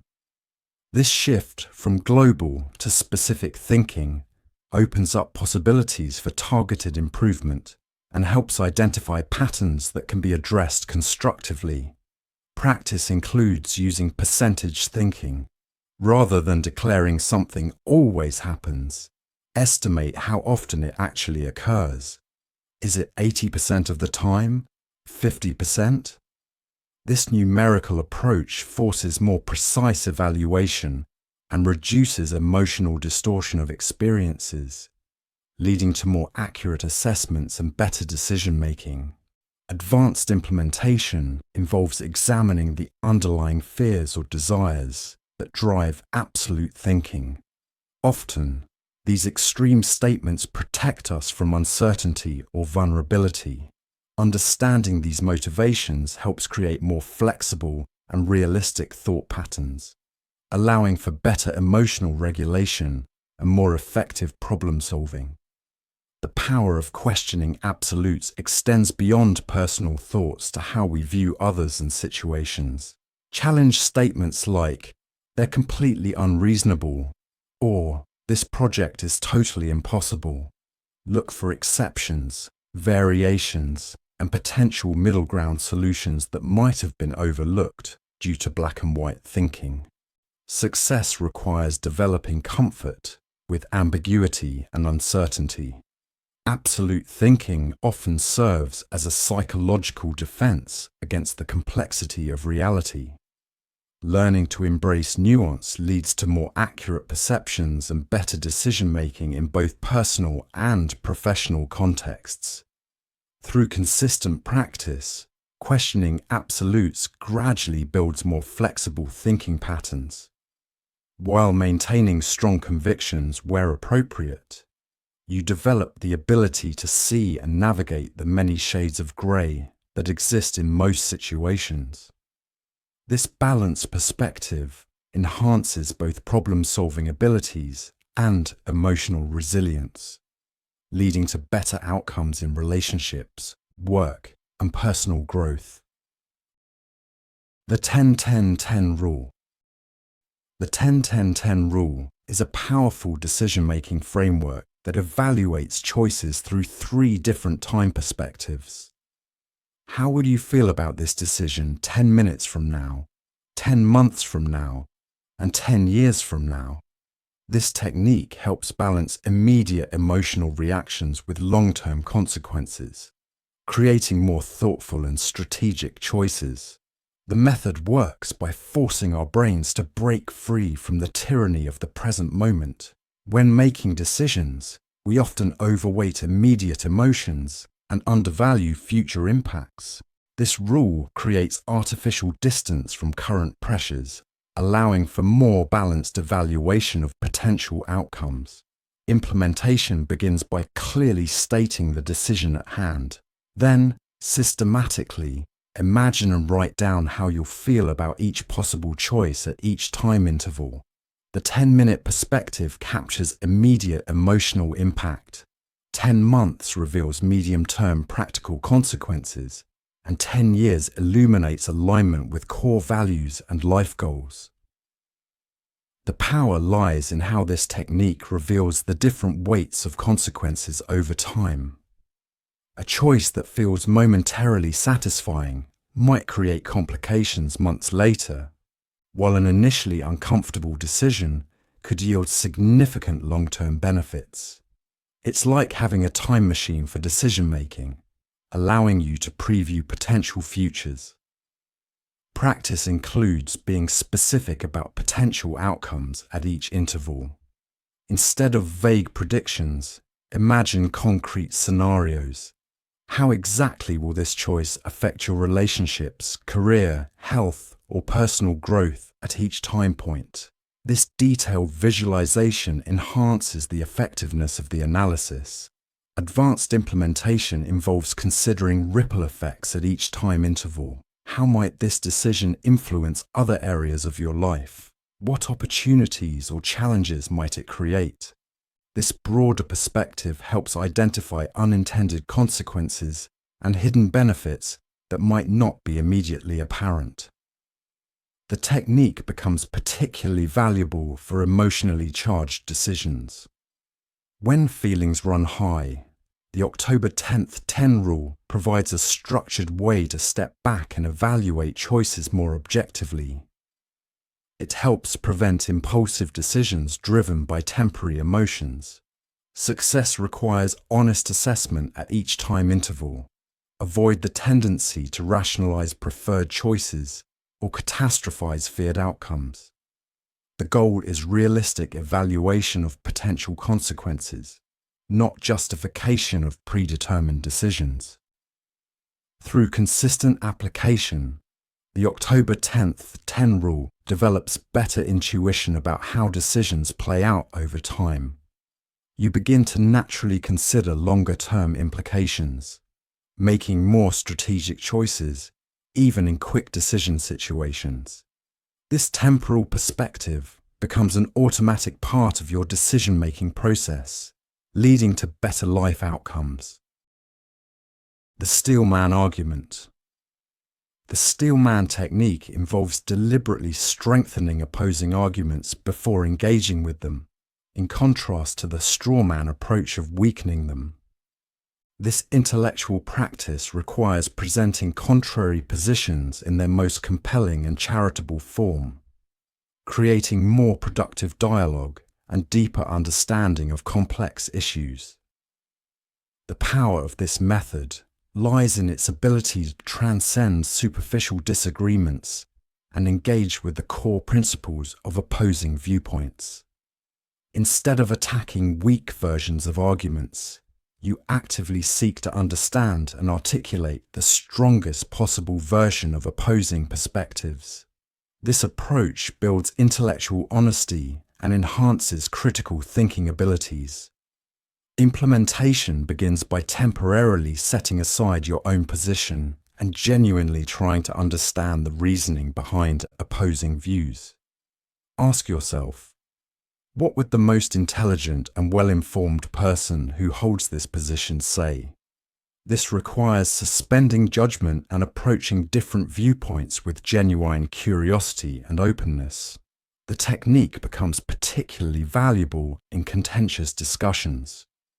Rather than immediately countering points, first demonstrate that you understand the opposing position by restating it in its strongest form. This creates trust and opens space for more meaningful dialogue and potential common ground. Practice includes actively seeking out the best arguments against your own position. Read primary sources from opposing viewpoints, engage with thoughtful critics, and deliberately challenge your own assumptions. This process often reveals blind spots in your own reasoning and strengthens your understanding. Advanced implementation involves identifying the underlying values and concerns driving opposing positions. Often, disagreements stem from different prioritizations of valid principles, rather than simple right versus wrong dichotomies. Understanding these deeper motivations enables more nuanced discussion and potential compromise. The power of steelmanning extends beyond debate to personal growth. By seriously engaging with opposing viewpoints, you develop more robust understanding of complex issues. This intellectual humility often leads to more nuanced and well-supported positions, even if your original view remains unchanged. Success requires genuine commitment to understanding rather than winning arguments. The goal isn't to prepare better counter-arguments, but to truly grasp different perspectives. This often involves acknowledging valid points in opposing views, while maintaining your own position when warranted. Through consistent practice, Steel Manning develops stronger critical thinking skills and more effective communication abilities by habitually seeking to understand and strengthen opposing arguments. You build intellectual rigor and earn respect, even from those who disagree with you, leading to more productive discussions and better outcomes in both personal and professional contexts. Set implementation intentions. Implementation intentions transform vague goals into specific action plans using the formula: when situation X occurs, I will perform response Y. This psychological technique bridges the gap between intentions and behavior by creating clear, automatic responses to predetermined triggers in your environment, significantly increasing the likelihood of following through. The power of this approach lies in its automaticity. Rather than relying on willpower or motivation in the moment, you're essentially programming your brain with precise instructions in advance. This eliminates the decision-making phase that often leads to procrastination or poor choices, making desired behaviors more automatic and consistent. Implementation begins with identifying key moments where you typically face challenges or opportunities. These become your trigger situations. Then, determine specific concrete actions you want to take in response. For example, when I finish dinner, I will immediately wash the dishes. Or, when my alarm rings, I will put on my running shoes without checking my phone. The technique becomes particularly effective when addressing common obstacles to your goals. Create backup plans using if-then statements. If the gym is closed, then I will do my home workout routine. This preparation prevents common excuses from derailing progress and maintains momentum despite obstacles. Practice includes writing down your implementation intentions and reviewing them regularly. The physical act of writing helps cement these plans in your mind, while regular review ensures they remain fresh and relevant. Keep your plans visible where you'll encounter them during trigger situations. Advanced implementation involves creating chains of intentions to handle complex situations. Consider multiple scenarios and prepare appropriate responses for each. This comprehensive planning reduces decision fatigue and maintains momentum even when facing unexpected challenges or setbacks. The power of this technique extends to emotional regulation. Create implementation intentions for managing stress, anger, or anxiety. When I feel overwhelmed, I will take 3 deep breaths and step outside for 5 minutes. These pre-planned responses prevent emotional reactions from derailing your goals. Success requires choosing specific, actionable responses that you can realistically perform when triggered. Avoid vague or overly ambitious responses that might feel overwhelming in the moment. The goal is creating automatic behaviors that feel natural and achievable in real-world situations. Through consistent application, implementation intentions become habitual responses, requiring less conscious effort over time. This systematic approach to behavior change creates lasting habits by linking desired actions to specific environmental or situational cues, making positive behaviors more automatic and sustainable. Mental contrasting.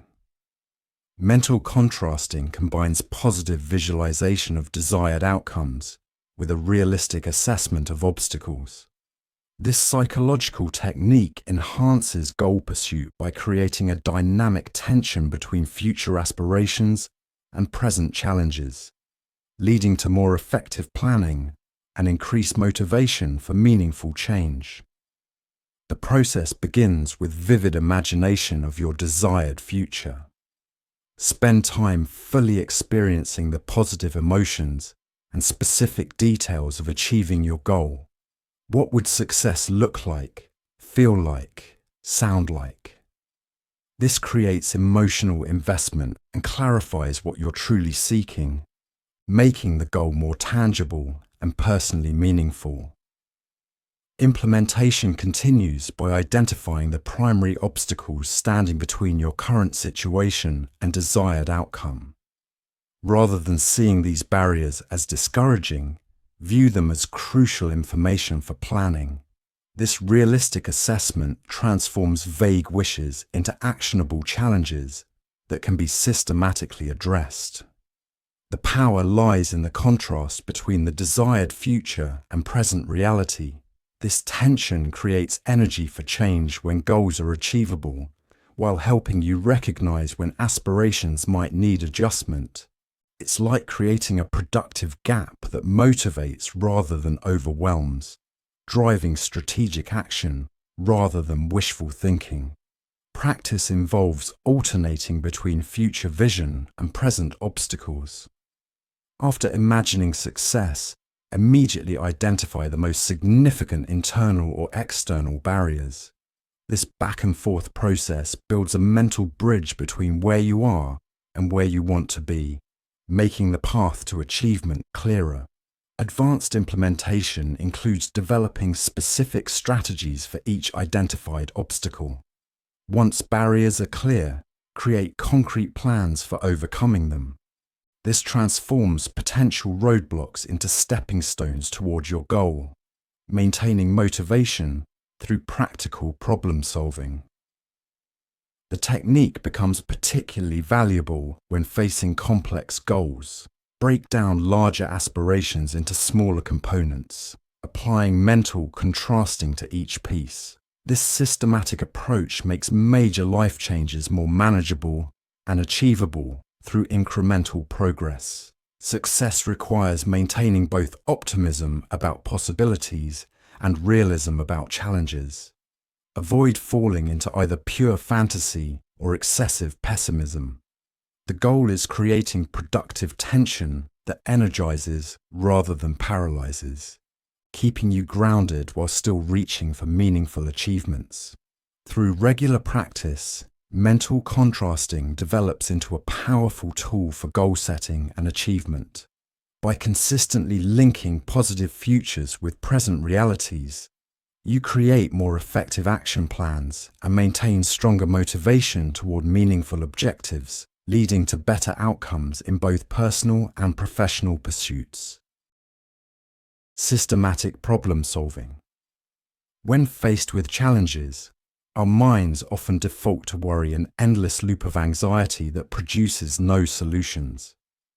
Systematic problem solving breaks this cycle by transforming abstract concerns into concrete challenges that can be methodically addressed. This shift from passive worry to active problem solving creates both relief and results. The power of systematic problem solving lies in its structured approach. Rather than letting problems swirl in your mind, you externalize them through clear definition and analysis. This process immediately reduces anxiety by creating a sense of control and direction, making even complex challenges more manageable. Implementation begins with precise problem definition. State exactly what needs to be solved, avoiding vague or emotional language. For example, instead of "my life is a mess," specify "I need to organize my workspace and create a better schedule." This clarity makes the problem addressable.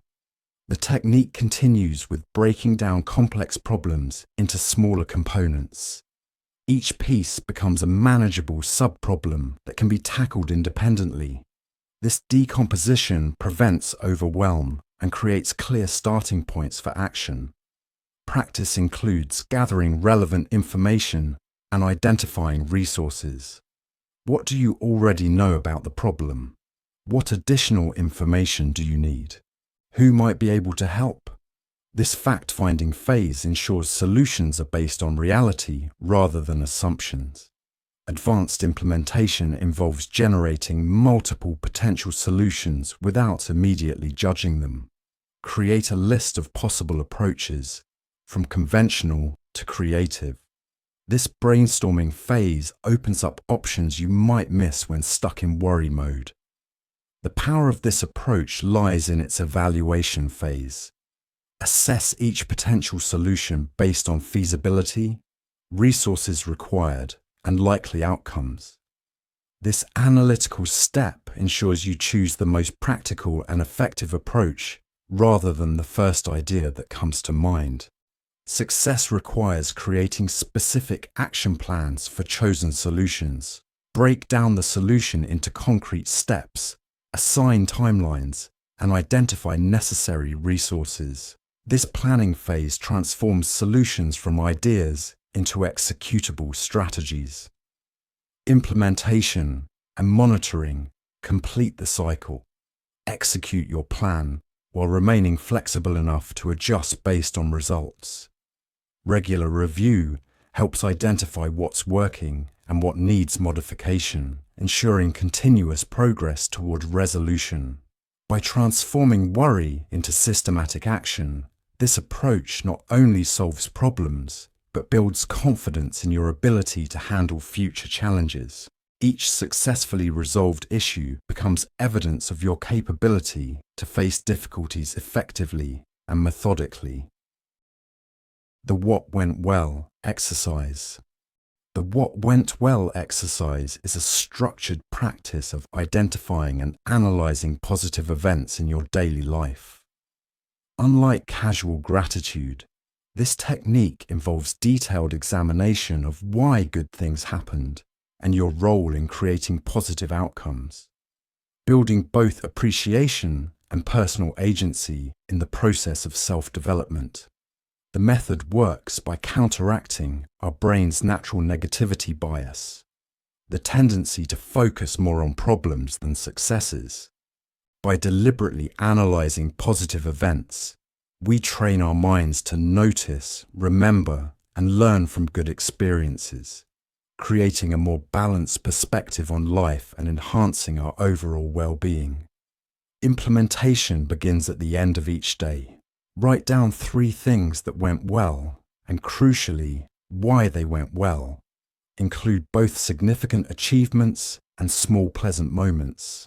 The key is being specific about what happened and your role in the positive outcome, avoiding vague or general statements. The power lies in the analysis of causation. Don't just note what went well, explore why it went well. This understanding helps you replicate positive experiences and recognize your ability to influence outcomes. It builds a sense of control and capability rather than just appreciation, fostering a growth mindset. Practice includes varying the types of experiences you record. Some days might feature major accomplishments, while others highlight simple pleasures or small victories.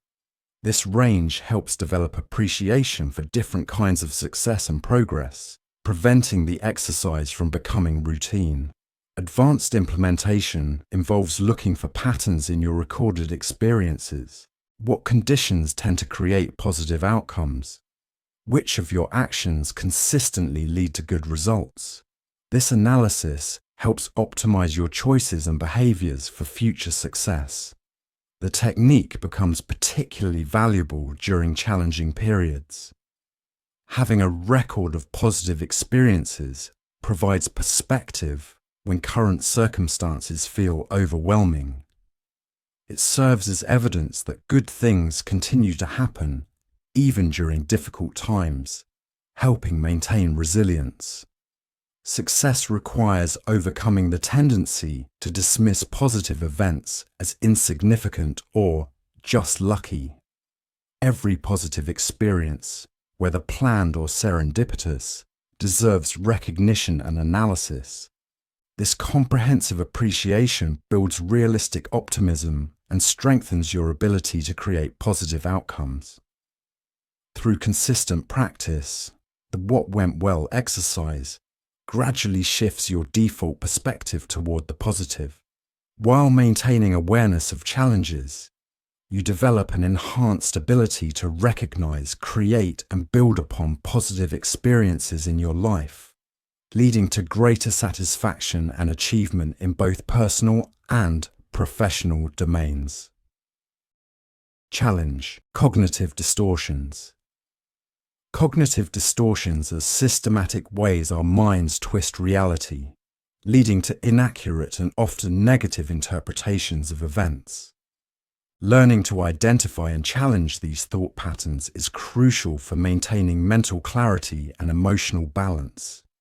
This technique involves catching distorted thoughts and replacing them with more accurate perspectives that better serve our well-being. Common distortions include all or nothing thinking, overgeneralization, mental filtering, jumping to conclusions, catastrophizing, and emotional reasoning. Each represents a specific way our minds can misinterpret reality, creating unnecessary stress and limiting our potential for growth and happiness in both personal and professional spheres. Implementation begins with awareness. Start noticing when your thoughts follow these distorted patterns. For example, if one mistake leads you to think, "I'm a complete failure," you're engaging in all or nothing thinking. Recognition is the first step toward change, and with practice, you'll catch these patterns more quickly. The power lies in the questioning process. When you catch a distorted thought, examine it like a detective. What evidence supports this thought? What evidence contradicts it? Are there alternative explanations? This analytical approach helps separate emotional reactions from reality, leading to more balanced conclusions. Practice includes keeping a thought record. Write down triggering situations, your automatic thoughts, and the distortions you identify. Then create more balanced, realistic alternatives. This documentation helps track patterns and progress over time, providing valuable insights into your thinking habits. Advanced implementation involves developing standard challenges to common distortions. Create a personal toolkit of questions and reality checks that you can quickly deploy when distorted thinking arises. This preparation makes the technique more effective in emotional moments when clear thinking is most challenging. The technique becomes particularly valuable during stress or anxiety. By challenging distorted thoughts in the moment, you can prevent spiral thinking and maintain more balanced perspectives. It's like having a mental circuit breaker that stops negative thought cascades before they gain momentum. Success requires patience and consistency. Cognitive distortions often feel deeply true in the moment. Learning to question them despite this emotional pull takes practice, but becomes easier with time and repetition. The key is maintaining commitment to the process, even when it feels difficult. Through regular practice, challenging cognitive distortions becomes more automatic. You develop the ability to catch and correct distorted thinking patterns quickly, leading to more accurate perceptions and better emotional regulation in daily life. This improved mental clarity enhances decision-making, relationships, and overall life satisfaction. Create action triggers. Action triggers are environmental cues, strategically placed to prompt specific behaviors automatically. Unlike relying on willpower or memory, this technique harnesses the power of your environment to initiate desired actions, making good habits more automatic and bad habits more difficult. It's like creating a personal ecosystem that naturally guides your behavior in preferred directions. The science behind action triggers draws from behavioral psychology and environmental design. Our brains are constantly responding to environmental cues, often below conscious awareness. By deliberately structuring these cues, we can shape our behavior without relying on conscious decision-making in each moment. Implementation begins with identifying key behaviors you want to establish or change. For each behavior, create a specific environmental trigger that will prompt the desired action. Place your running shoes by the door, Set out your journal next to your morning coffee, or remove social media apps from your phone's home screen. The power lies in reducing friction for desired behaviors while increasing it for unwanted ones. Make good habits easy to start and bad habits harder to initiate. This might mean setting up your workspace the night before or putting healthy snacks at eye level while storing less healthy options out of sight. Practice includes creating multiple triggers for important habits. The more cues in your environment supporting a desired behavior, the more likely you are to maintain it. Think of it as creating a web of reminders and enablers for positive actions. Advanced implementation involves linking new habits to existing routines through environmental cues. Place vitamins next to your coffee maker, meditation cushion in your path to the bathroom, or exercise equipment where you typically watch TV. The technique becomes particularly effective when applied to both physical and digital environments. Organize your phone's apps, computer desktop, and online bookmarks to support productive behaviors while discouraging time-wasting activities. Success requires regular refinement of your trigger system. Monitor which cues effectively prompt desired behaviors and which need adjustment. Be willing to experiment with different arrangements until you find what works best for your specific situation. The power of action triggers extends to breaking bad habits. By identifying and modifying the environmental cues that prompt unwanted behaviors, you can reduce their frequency without relying on willpower alone. By thoughtfully designing your environment to support your goals, you create a powerful system for behavior change that works automatically and consistently. Each well-placed trigger becomes a silent ally in your journey toward better habits and enhanced well-being. The rubber duck debugging method. The rubber duck method, originating from software engineering but applicable to any complex problem, involves explaining your challenge in detail to an inanimate object, traditionally a rubber duck. This seemingly simple technique reveals solutions by forcing you to articulate problems clearly and systematically, often highlighting overlooked aspects or inconsistencies in your thinking.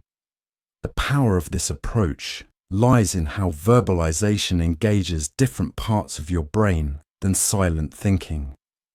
When you explain something aloud, you process information through both language and logic centers, creating new neural connections and perspectives. This dual processing often reveals insights that remain hidden during internal reflection. Implementation begins by selecting your duck. Any object can serve this purpose, and finding a private space where you can speak freely. Start explaining your problem from the beginning, as if teaching someone with no prior knowledge. Be thorough and specific, leaving no aspect unexplained. The technique becomes particularly effective when you break down complex problems into their constituent parts. Explain each component, its purpose, and how it relates to the whole. This systematic decomposition often reveals where your understanding is incomplete or where assumptions may be flawed. Practice includes maintaining the pretense that your listener knows nothing about the situation. This forces you to make explicit what might otherwise remain implicit in your thinking. Often, solutions become apparent simply through this process of thorough explanation. Advanced implementation involves asking yourself questions as you explain, playing both teacher and student roles. Challenge your own assumptions, request clarification from yourself, and explore alternative perspectives. This dialogue approach can uncover new angles on persistent problems. The method proves especially valuable when you're feeling stuck or overwhelmed. The act of structured explanation helps impose order on chaotic thoughts and breaks down seemingly insurmountable challenges into manageable pieces. Success requires genuine engagement with the process. Don't just go through the motions, really commit to detailed step-by-step explanation.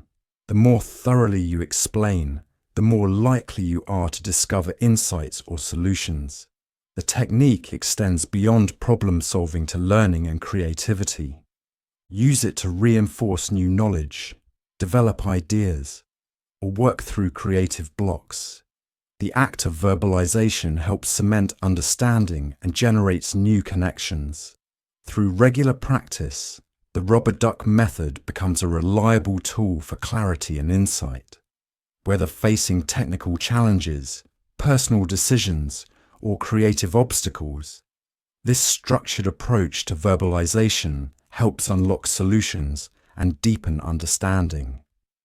This method demonstrates that sometimes the best way to solve a problem is to explain it to someone else, even if that someone is just a rubber duck on your desk. Practice perspective taking. Perspective taking is the deliberate practice of viewing situations through others' eyes, considering their thoughts, feelings, and motivations. This cognitive skill goes beyond basic empathy to include understanding different worldviews, cultural contexts, and life experiences. It's a powerful tool for enhancing relationships, decision-making, and problem-solving abilities. The technique works by temporarily stepping outside your own mental framework to explore alternative viewpoints. This shift can reveal blind spots in your thinking, uncover new solutions to problems, and build deeper connections with others. It's like having access to multiple cameras instead of a single fixed view. Implementation begins with conscious effort to imagine others' experiences. When encountering different viewpoints or behaviors, pause and ask, what might lead someone to think or act this way? Consider their background, circumstances, and the pressures they might face. This exploration builds understanding rather than immediate judgment. The power lies in how perspective-taking challenges our natural tendency toward egocentric thinking. By regularly practicing this skill, we develop more nuanced understanding of complex situations and reduce the likelihood of misunderstandings or conflicts based on narrow interpretations. Practice includes actively seeking diverse viewpoints on issues that matter to you. Read accounts from people with different backgrounds, engage in conversations with those who hold opposing views, and try to understand the reasoning behind perspectives that challenge your own assumptions. Advanced implementation involves systematically considering multiple stakeholders in decision-making. Before reaching conclusions, explore how different people might be affected by or respond to various options. This broader view often leads to better, more inclusive solutions. The technique becomes particularly valuable in conflict resolution. By understanding others' perspectives, you can identify common ground, anticipate reactions, and develop solutions that address underlying concerns rather than surface disagreements. Success requires genuine curiosity and suspension of judgment. The goal isn't to agree with every perspective, but to understand them authentically. This openness allows for real learning and growth through exposure to different viewpoints. Regular practice enhances emotional intelligence and communication skills. You become better at reading situations, understanding unspoken concerns, and bridging gaps between different viewpoints. This skill proves invaluable in both personal and professional contexts. The impact of perspective taking extends beyond individual interactions to broader social understanding. It helps navigate cultural differences, reduce prejudices, and build more effective collaborations across diverse groups. Through consistent application, perspective taking becomes an automatic part of how you process situations, leading to more thoughtful responses and better outcomes in all areas of life. The WHOOP method. The WHOOP method, wish, outcome, obstacle, plan, is a scientifically validated goal-setting technique that combines positive visualization with realistic problem-solving. Unlike pure positive thinking, this structured approach acknowledges potential obstacles and prepares specific responses, creating a more effective path to goal achievement while maintaining motivation through challenges. The process begins with identifying your wish, something you want to accomplish, that is challenging but achievable within a specific time frame. This wish should be meaningful and personally important, creating genuine motivation for change. The key is selecting a goal that stretches you while remaining within the realm of possibility, avoiding both overly easy and impossible targets. Next comes outcome. Vividly imagining the best result of fulfilling your wish. Engage all your senses in this visualization. How would success feel, look, and sound? What specific benefits would you experience? This detailed imagery creates emotional investment and clarifies what you're truly seeking, making the goal more tangible and motivating. The third step, obstacle, is what sets WOOP apart from simple positive thinking. Identify the main internal barriers that might prevent success. Focus particularly on personal habits, emotions, or behaviors that could derail your progress. This honest assessment prepares you for challenges ahead and prevents naive optimism from leading to disappointment. Plan involves creating specific if-then responses to your identified obstacles. For example, if I feel too tired to exercise in the morning, then I will immediately put on my workout clothes anyway. These precise action plans bypass decision fatigue when obstacles arise, making follow-through more likely, even in challenging moments. Advanced implementation includes writing down each WOOP component, making the process more concrete and commitment more tangible. Review and refine your WOOP regularly, adjusting as you learn more about what works and what doesn't. This documentation creates accountability and allows for strategic refinement over time. The technique becomes particularly powerful when applied to challenging personal or professional goals. It combines optimism about possibilities with practical preparation for difficulties, creating a balanced approach to achievement that maintains momentum through obstacles. Success requires honesty in identifying obstacles and commitment to implementing planned responses. The goal isn't to eliminate all challenges, but to prepare effective strategies for handling them when they arise, building both resilience and capability.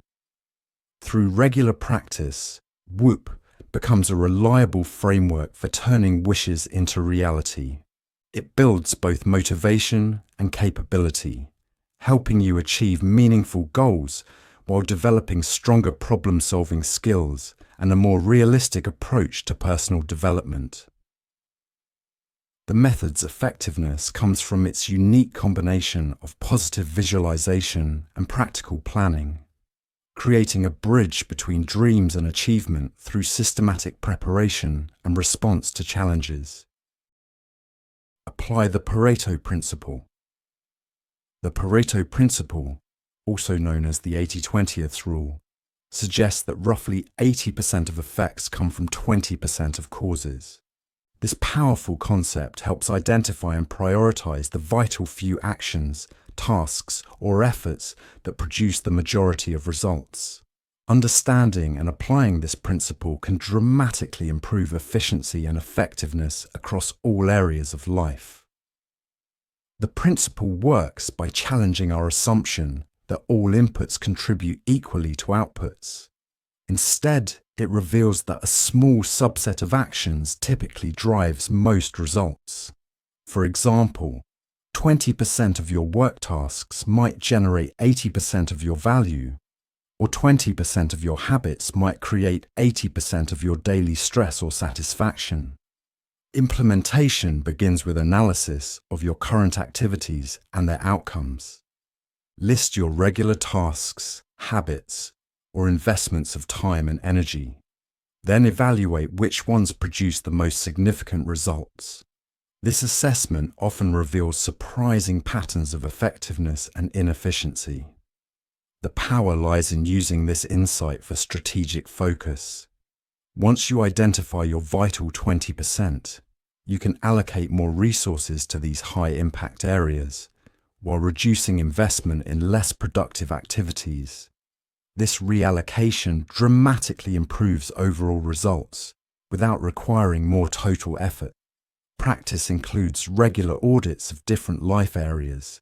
Examine your work projects, relationships, health habits, learning activities, and sources of stress or satisfaction. In each area, identify the vital few factors that create most of your results, both positive and negative. Advanced implementation involves creating systems that prioritize high-impact activities. Design your schedule, environment, and routines to support your vital 20%. This might mean blocking prime working hours for crucial tasks or restructuring workflows to emphasize key productivity drivers. The technique becomes particularly valuable in decision-making and resource allocation. When facing choices about where to invest time or energy, use the Pareto lens to identify options likely to yield the greatest returns. This helps avoid the trap of spreading resources too thinly across too many initiatives. Success requires overcoming the tendency to treat all activities as equally important.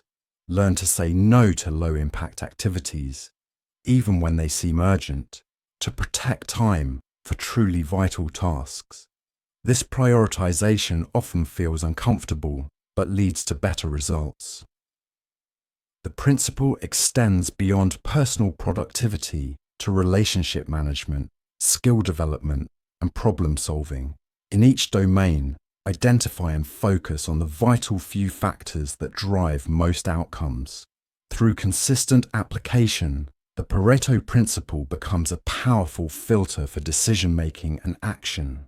It helps maintain focus on what truly matters, while reducing waste of time and energy on less impactful activities. This strategic approach to prioritization leads to better results with less effort, creating a more sustainable path to success in both personal and professional endeavors. Productive procrastination. Productive procrastination transforms the natural tendency to delay tasks into a strategic advantage. Unlike traditional procrastination, which often leads to stress and poor outcomes, this technique channels the urge to postpone into completing other valuable tasks, maintaining productivity while managing energy and motivation effectively. The principle works by acknowledging that our resistance to certain tasks can be used constructively. Instead of forcing yourself to tackle your most dreaded task immediately, you engage in other important activities that feel more approachable. This maintains momentum, while allowing your mind to process the more challenging task in the background. Implementation begins with creating 3 lists. Must-do tasks with immediate deadlines, important but less urgent tasks, and tasks that would be beneficial to complete. When avoiding a primary task, consciously choose items from these lists rather than engaging in unproductive activities, like mindless scrolling or excessive snacking. The power lies in maintaining productive flow while managing psychological resistance. By choosing valuable alternative tasks, you continue making progress while giving yourself time to build motivation or clarity for more challenging work. This approach reduces guilt and keeps overall productivity high. Practice includes recognizing your procrastination patterns and preparing appropriate alternative tasks. If you typically procrastinate in the morning, have a list of important but less demanding tasks ready for those hours. This converts potential dead time into productive periods. Advanced implementation involves strategically scheduling tasks based on your energy levels and resistance patterns. Plan challenging tasks for when you're typically most focused, while keeping easier but important tasks available for lower energy periods or when motivation dips. The technique becomes particularly valuable during creative or complex projects. Sometimes, stepping away from a challenging task allows your subconscious mind to process problems and generate solutions. The key is ensuring this time is spent on other meaningful activities. Success requires honest assessment of when productive procrastination is appropriate versus when immediate action is necessary. Some tasks truly can't wait and need to be tackled directly. Developing this judgment is crucial for effective implementation. Regular practice helps develop better self-awareness about your work patterns and energy fluctuations. You learn to distinguish between productive delay and harmful avoidance, using each period of procrastination as an opportunity for alternative achievement. Through thoughtful application, productive procrastination becomes a valuable tool in your productivity arsenal. It transforms what could be wasted time into periods of alternative accomplishment, maintaining progress while managing energy and motivation more effectively. This strategic approach to task management leads to better overall productivity and reduced stress, creating a more sustainable work pattern that acknowledges and works with natural human tendencies rather than against them. Practice metacognition. Metacognition, the practice of observing and analyzing your own thought processes, is a powerful tool for enhancing learning, decision-making, and personal growth. This higher-order thinking skill involves stepping back from your immediate thoughts to examine how you think, learn, and process information, leading to more effective mental strategies and better outcomes. The power of metacognition lies in its ability to reveal patterns and biases in your thinking that might otherwise go unnoticed. By developing awareness of how you approach problems, make decisions, and learn new information, you can identify and correct ineffective mental habits while strengthening successful ones. Implementation begins with regular reflection on your thinking processes. During or after tasks, ask yourself questions like, how am I approaching this problem? What assumptions am I making? What strategies am I using? Are there better ways to think about this? This self-questioning builds awareness of your cognitive patterns. Practice includes monitoring your understanding during learning activities. Instead of passively consuming information, actively assess what you understand, what confuses you, and why.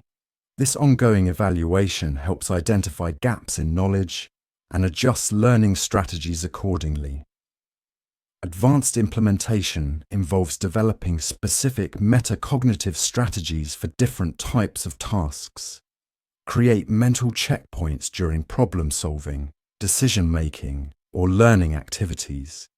These planned pauses allow you to evaluate your progress and adjust your approach as needed. The technique becomes particularly valuable when facing complex challenges. By observing your thought processes, you can identify when you're stuck in unproductive patterns and consciously shift to more effective approaches. This mental flexibility enhances problem-solving capabilities. Success requires maintaining both engagement with tasks and awareness of your thinking processes. It's like being both the player and the coach actively participating, while maintaining an observational perspective that can guide and correct your performance. Regular practice strengthens your ability to recognize and regulate your cognitive processes. You become better at choosing appropriate thinking strategies for different situations, monitoring their effectiveness, and making necessary adjustments, The impact extends beyond immediate task performance to broader learning and development. Understanding how you think helps you adapt more effectively to new challenges, learn from experiences, and continuously improve your mental approaches. Through consistent application, metacognition becomes an automatic part of how you engage with tasks and challenges. This enhanced self-awareness leads to more effective learning, better decision-making, and improved problem-solving across all areas of life. This sophisticated approach to understanding and optimizing your thought processes creates a foundation for continuous improvement and more effective engagement with complex challenges. Plus-minus interesting framework.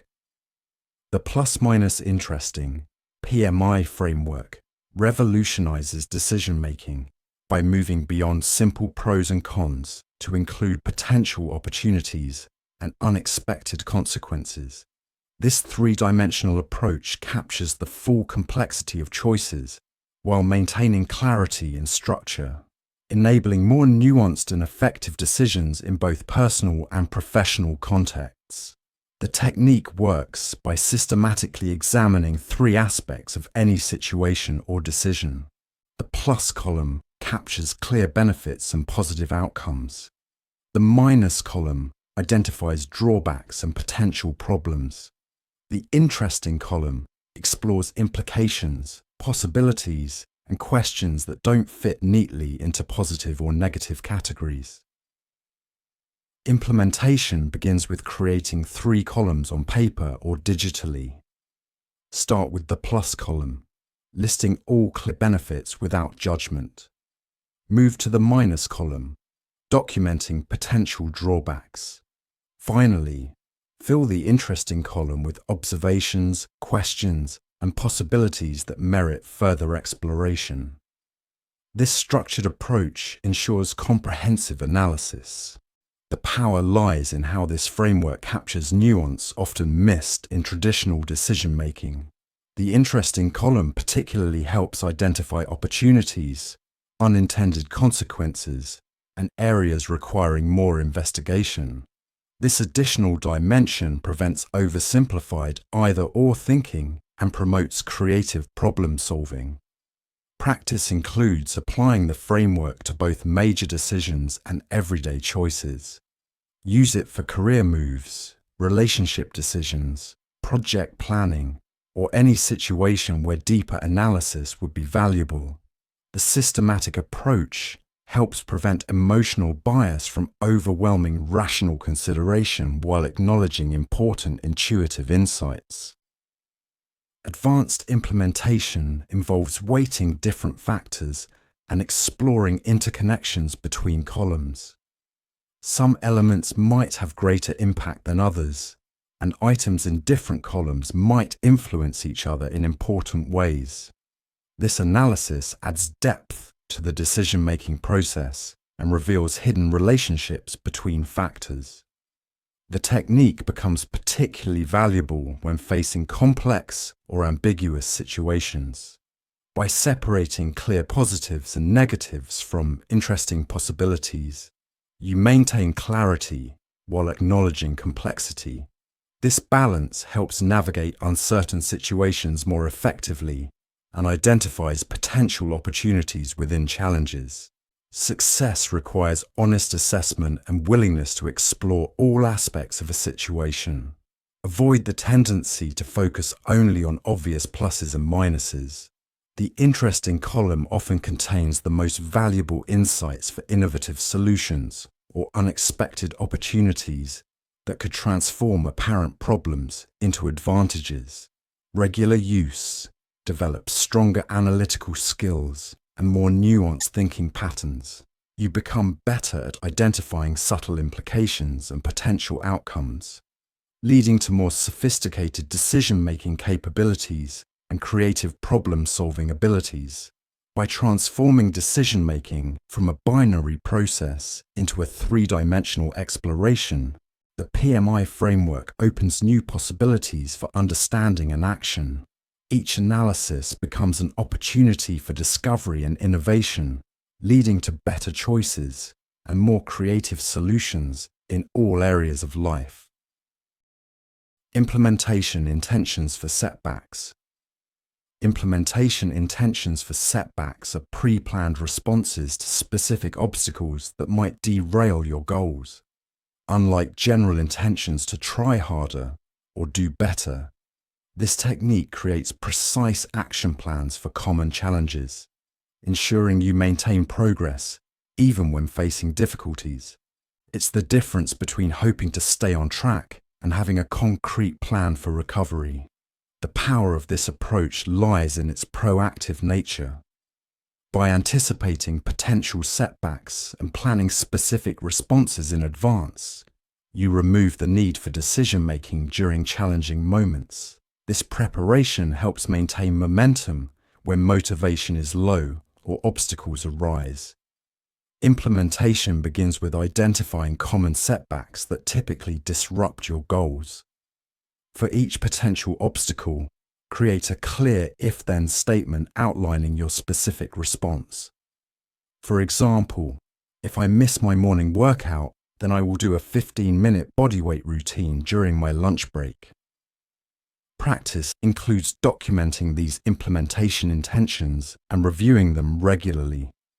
Keep them easily accessible for quick reference when needed. This preparation ensures you have clear guidance when challenges arise, preventing minor setbacks from becoming complete derailments. Advanced implementation involves creating multiple backup plans for particularly important goals. Have secondary and tertiary responses ready for when your first planned response isn't feasible. This layered approach provides flexibility while maintaining structure. The technique becomes especially valuable during lifestyle changes or habit formation. Create implementation intentions for common challenges like time constraints, energy dips, social pressure, or unexpected disruptions. These planned responses help maintain consistency through difficult periods. Success requires realistic and specific response plans. Avoid overly ambitious recovery actions that might be hard to implement when already dealing with setbacks. The goal is to have manageable, effective responses that keep you moving forward. Regular refinement of your implementation intentions helps optimize their effectiveness. Monitor which response plans work well and which need adjustment. Update your plans based on experience and changing circumstances. The impact extends beyond individual setbacks to overall resilience. Having clear recovery plans reduces anxiety about potential obstacles and builds confidence in your ability to handle challenges. This psychological security often prevents minor setbacks from escalating into complete abandonment of goals. Through consistent application, implementation intentions for setbacks become a reliable system for maintaining progress despite obstacles. Each challenge becomes an opportunity to demonstrate and strengthen your commitment rather than a threat to your goals. This strategic approach to handling setbacks transforms potential failure points into planned recovery opportunities, creating more sustainable and resilient progress toward important goals. What's the worst that could happen? The what's the worst that could happen technique transforms vague anxieties into concrete scenarios that can be analyzed and addressed rationally. Unlike casual worry, this structured approach helps evaluate real risks while exposing irrational fears, leading to more balanced decision-making and reduced anxiety about potential outcomes. The method works by deliberately exploring worst-case scenarios in detail, then systematically assessing their likelihood and developing specific response plans. This process helps distinguish between realistic concerns that need attention and exaggerated fears that unnecessarily limit action or create unwarranted stress. Implementation begins with clearly stating the situation causing anxiety. Then, Write down every possible negative outcome, from minor inconveniences to major disasters. Be specific and exhaustive. Getting all possibilities on paper helps prevent your mind from cycling through them repeatedly and catastrophizing. The power lies in the analysis phase. For each identified outcome, assess 3 factors: the realistic probability of it occurring, the actual impact if it did occur, and potential preventive or responsive actions. This systematic evaluation often reveals that worst-case scenarios are either less likely or more manageable than initially feared. Practice includes developing specific mitigation strategies for realistic risks, while consciously accepting that some unlikely scenarios are beyond control. This balanced approach helps focus energy on productive preparation rather than unproductive worry about improbable events. Advanced implementation involves creating detailed response plans for the most likely and impactful negative scenarios. These plans provide confidence and security, knowing you're prepared for realistic challenges while acknowledging that perfect control is impossible. The technique becomes particularly valuable when facing important decisions or changes. By thoroughly examining fears and preparing for realistic challenges, you can move forward with greater confidence and clearer understanding of actual risks and opportunities. Success requires maintaining objectivity during the analysis. Avoid both minimizing real risks and exaggerating unlikely scenarios. The goal is achieving a realistic assessment that enables effective action while managing anxiety appropriately. Regular practice helps develop better risk assessment skills and emotional regulation. You become more adept at distinguishing between productive concern that motivates preparation and unproductive anxiety that inhibits action. The impact extends beyond immediate decision-making to overall emotional resilience. Understanding that you can handle even worst-case scenarios, or at least have plans for them, reduces general anxiety and builds confidence in facing challenges. Through consistent application, this technique transforms vague fears into manageable scenarios, enabling more rational decision-making and reduced anxiety. It provides a structured way to address concerns while maintaining perspective and forward momentum. Active constructive responding. Active constructive responding, ACR, is a communication technique that transforms how we react to others' positive news and achievements. Unlike passive or dismissive responses, ACR involves showing genuine enthusiasm and encouraging deeper sharing, which strengthens relationships and enhances both parties' well-being through positive engagement. The method identifies 4 response types: active constructive, enthusiastic support; passive constructive, quiet support; active destructive, negative focus; and passive destructive, ignoring, dismissing. ACR deliberately chooses the first approach, responding with authentic interest and encouraging elaboration of positive experiences. Implementation begins with conscious attention to others' sharing of good news or accomplishments. Instead of brief congratulations or shifting to your own experience, respond with genuine curiosity and enthusiasm. Ask questions that help them relive and expand upon their positive experience. The power lies in how this approach amplifies positive emotions and builds stronger connections. When someone shares good news, ACR helps them savor the experience more deeply, while demonstrating that you value their joy. This creates a positive spiral of enhanced well-being and stronger relationships. Practice includes developing specific response patterns. Use questions like, "How did that feel? What was the best part?" Or, "Tell me more about how you accomplished that." These prompts help the speaker elaborate and relive positive emotions while deepening your understanding.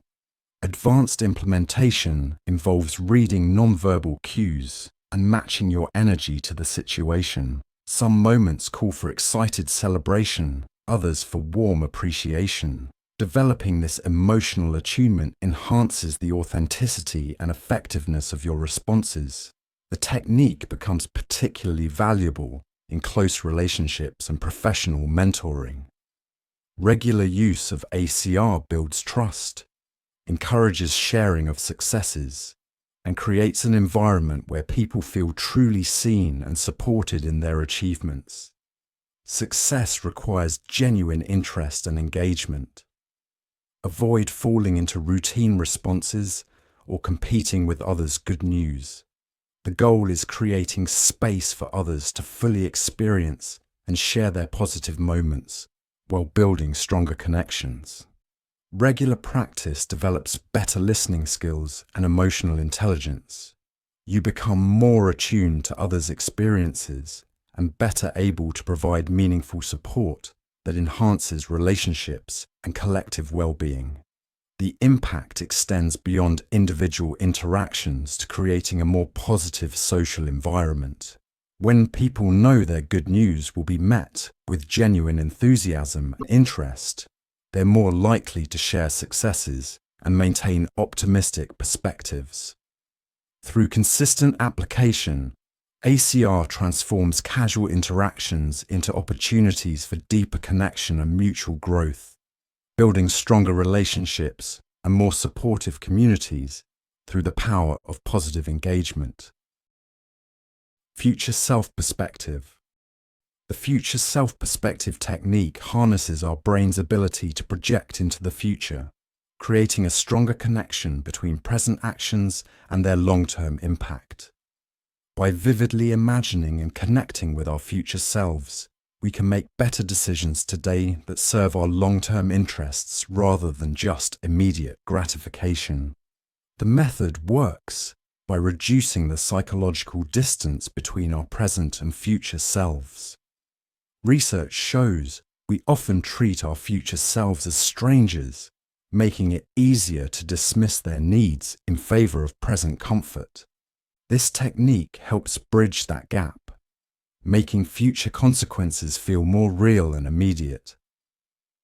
Implementation begins with creating a detailed mental image of your future self at specific time points 6 months, 1 year, 5 years ahead.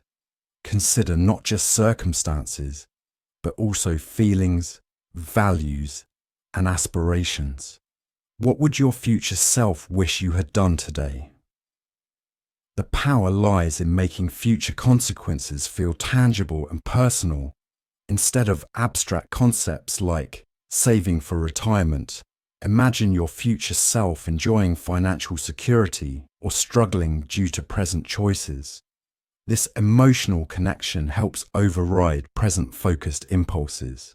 Practice includes regular conversations with your future self. Before making significant decisions, consult this future perspective. What advice would your future self give? What would they thank you for? What would they wish you had done differently? Advanced implementation involves creating specific touchpoints with your future self. Write letters to be opened at future dates. Create detailed visualizations of future scenarios, or maintain a dialogue journal between present and future perspectives. These exercises strengthen the connection across time. The technique becomes particularly valuable in areas requiring delayed gratification health choices, financial decisions, career development, or relationship building. By making future benefits more vivid, it becomes easier to choose long-term well-being over immediate pleasure. Success requires balancing future focus with present well-being.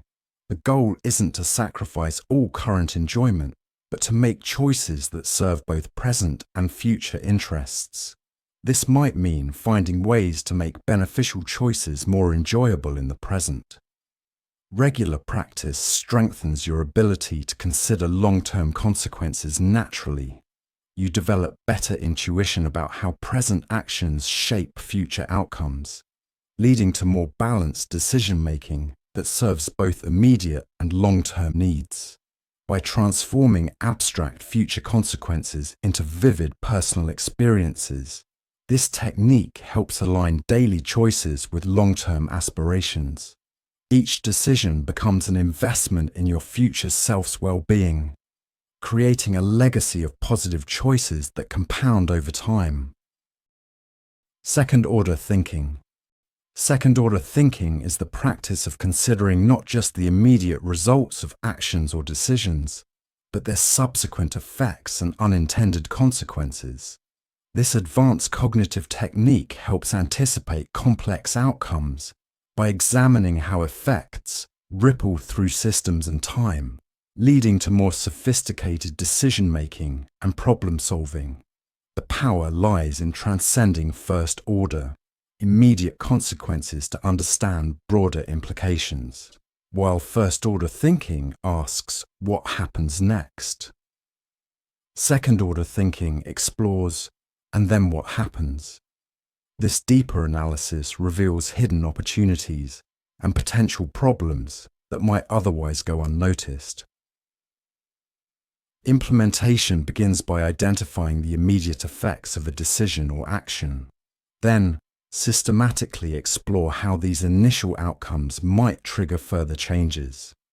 Consider how different stakeholders might react, what new situations might emerge, and how systems might adapt or respond over time. Practice includes developing specific questions to probe deeper implications. Ask, how might people adapt to this change? What incentives would this create? What systems might be disrupted? These questions help uncover cascading effects and potential unintended consequences. Advanced implementation involves creating decision trees or maps, showing how different outcomes might interconnect and evolve. This visual approach helps track complex relationships between causes and effects, revealing patterns and possibilities that verbal analysis might miss. The technique becomes particularly valuable when dealing with complex systems, organizations, relationships, markets, or social dynamics. By anticipating how systems might respond to changes, you can better prepare for challenges and capitalize on opportunities. Success requires balancing depth of analysis with practical decision-making. While it's important to consider multiple levels of consequences, avoid analysis paralysis.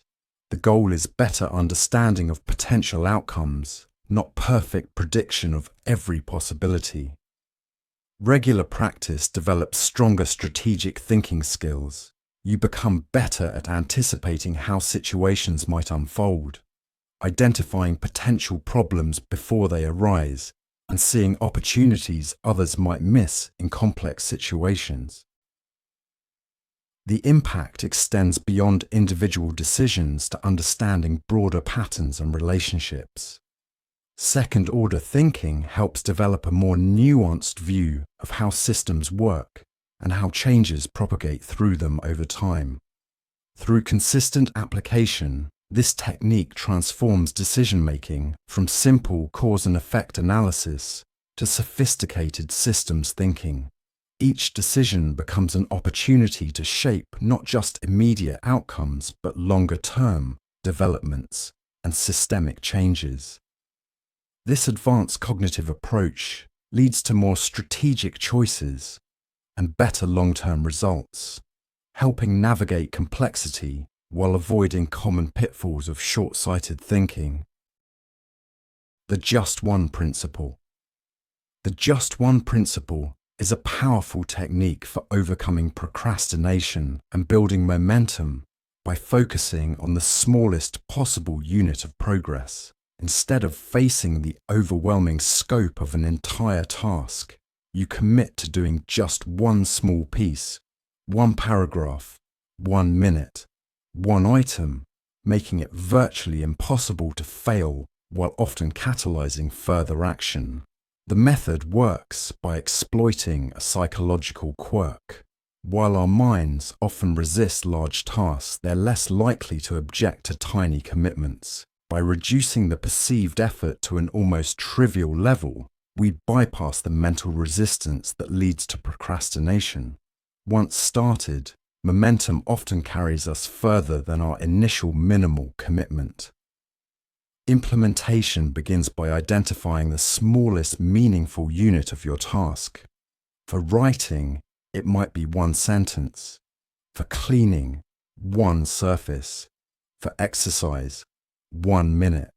Make this unit so small that saying no would feel more difficult than doing it. This removes the psychological barrier of perceived effort. The power lies in how this technique separates starting from continuing. By making the initial commitment incredibly small, you eliminate the pressure of completion, while creating an opportunity for momentum to develop naturally. It's like opening a door, just a crack once open. It's easier to push it wider. Practice includes preparing these minimal units in advance for different types of tasks. Have a clear idea of what constitutes just one for various activities you commonly procrastinate on. This preparation eliminates decision paralysis when facing resistance. Advanced implementation involves creating chains of small units, each building on the last. After completing one unit, immediately identify the next smallest possible step. This creates a natural progression while maintaining the low-pressure approach that makes the technique effective. The technique becomes particularly valuable when facing complex or daunting projects. Breaking them down into minimal units makes them approachable while providing clear starting points for each work session. This prevents the paralysis that often accompanies large tasks. Success requires accepting that sometimes you'll only complete the minimal unit, and that's okay. The goal isn't to trick yourself into doing more, but to maintain consistent progress through manageable commitments. Often, you'll naturally continue beyond the initial unit. Regular practice develops better task initiation habits. You become more adept at identifying starting points and building momentum, while reducing the emotional resistance that leads to procrastination. Through consistent application, the just one principle transforms procrastination triggers into opportunities for progress. Each minimal commitment becomes a potential gateway to greater accomplishment, making consistent progress possible even when motivation is low. This approach creates sustainable progress through microscopic commitments, proving that even the smallest steps can lead to significant achievements over time. Practice regular reflection. Regular reflection is a systematic practice of examining experiences, decisions, and patterns to extract meaningful insights and guide future actions. Unlike casual thinking about past events, this structured approach involves deliberate analysis of what worked, what didn't, and why, creating a powerful feedback loop for continuous personal and professional development. The method works by creating dedicated time and space for thoughtful analysis of your experiences. This isn't about dwelling on the past, but rather about actively mining it for lessons that can improve future performance. It's like having a personal advisory board meeting with yourself, reviewing and planning with purpose and clarity. Implementation begins with establishing a regular reflection routine, daily, weekly, or monthly sessions where you examine specific aspects of your life and work. Use prompting questions like, what went well? What could have gone better? And what patterns am I noticing? To structure your analysis. The power lies in how systematic reflection transforms experiences into wisdom. Without deliberate review, we often repeat patterns without recognizing them or miss valuable lessons hidden in our experiences. Regular reflection makes these patterns visible and actionable. Practice includes documenting your insights in a reflection journal or digital format. Writing helps clarify thinking and creates a record you can review later to identify longer-term patterns and track progress. This documentation becomes a valuable resource for future decision-making. Advanced implementation involves creating specific frameworks for different types of reflection. Develop separate approaches for reviewing professional projects, personal goals, relationships, and learning experiences. Each domain might benefit from different questions and analysis methods. The technique becomes particularly valuable during periods of change or challenge. Regular reflection helps identify early warning signs of problems, recognize successful strategies, and adapt approaches based on real evidence rather than assumptions or habits. Success requires maintaining a balance between critical analysis and appreciation. While it's important to identify areas for improvement, also acknowledge successes and progress.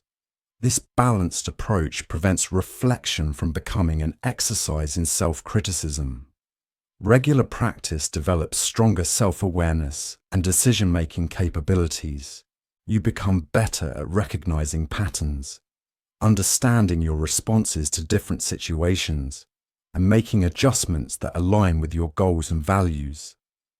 The impact extends beyond individual improvement to better relationship management and professional development. Understanding patterns in your interactions and work helps create more effective strategies for collaboration and achievement.